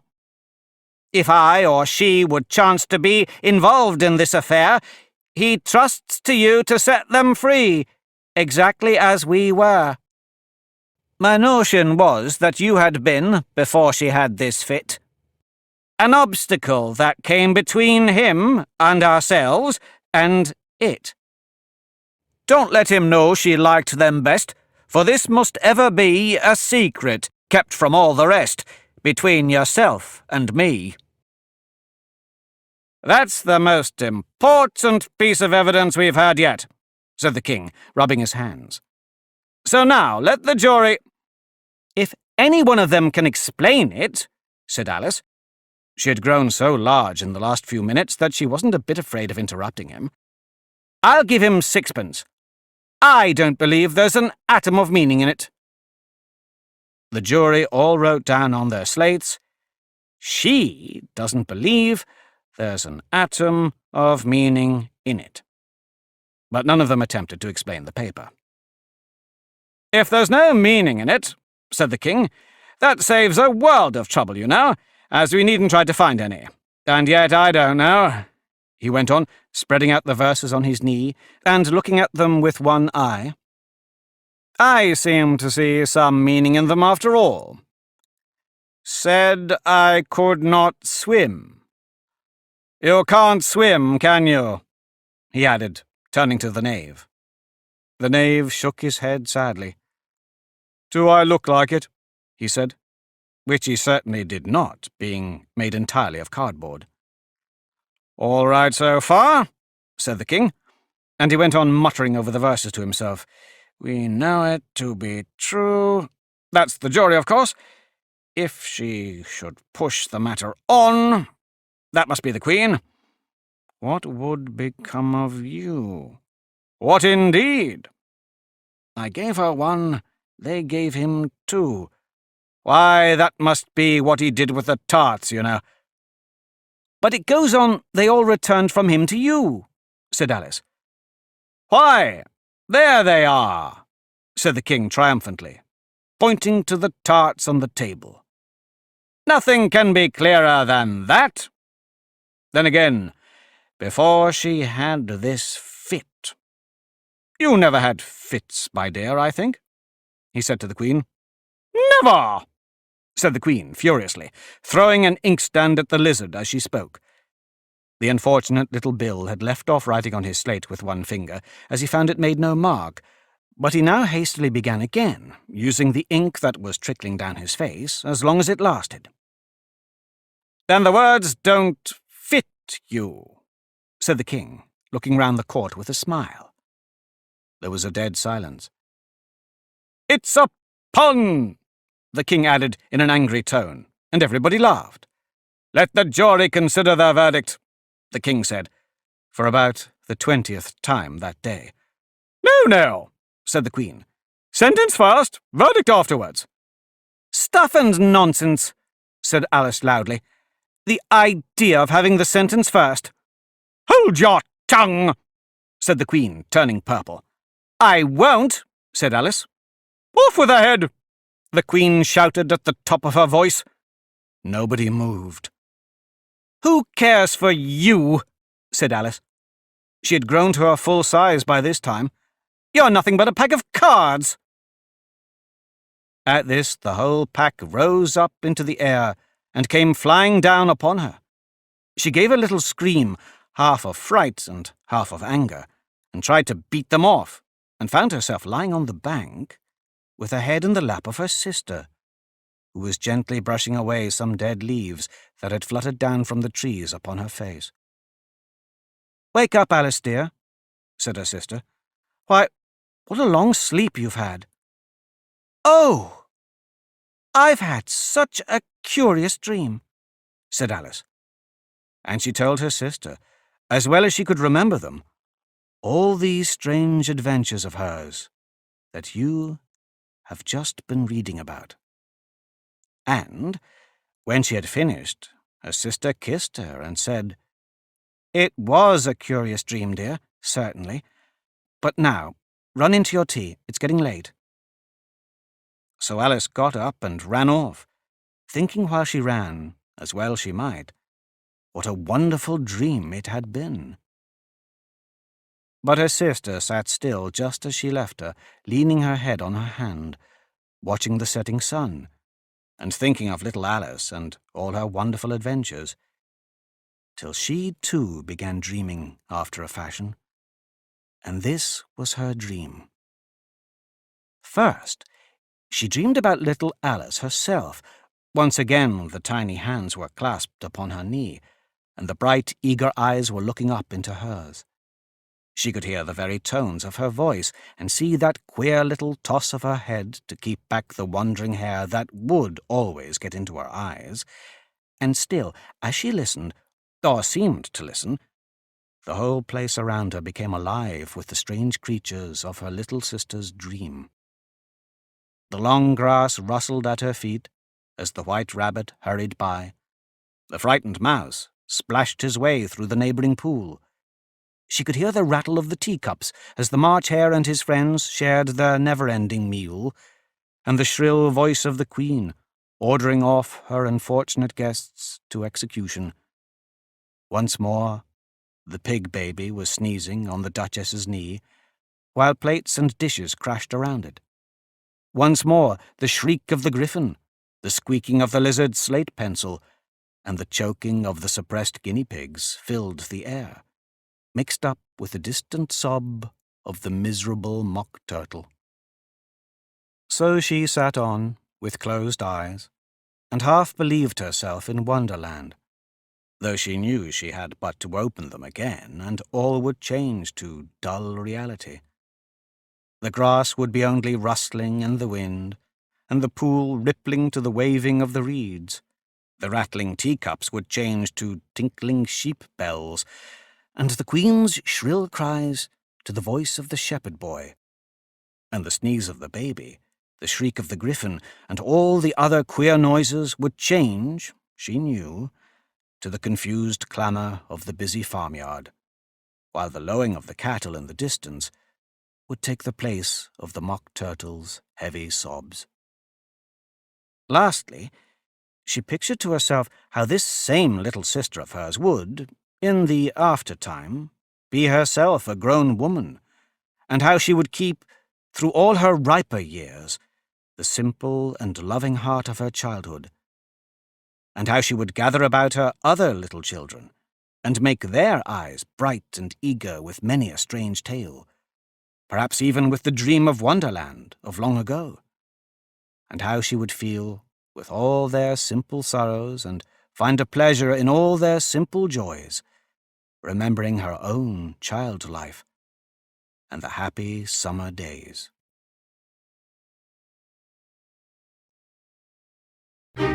This recording of Alice's Adventures in Wonderland by Lewis Carroll was presented by Dreamscape Media, LLC. Sound recording copyright 2015, Dreamscape Media, LLC. Thank you for listening. Please check www.dreamscapeab.com for Dreamscape's latest releases.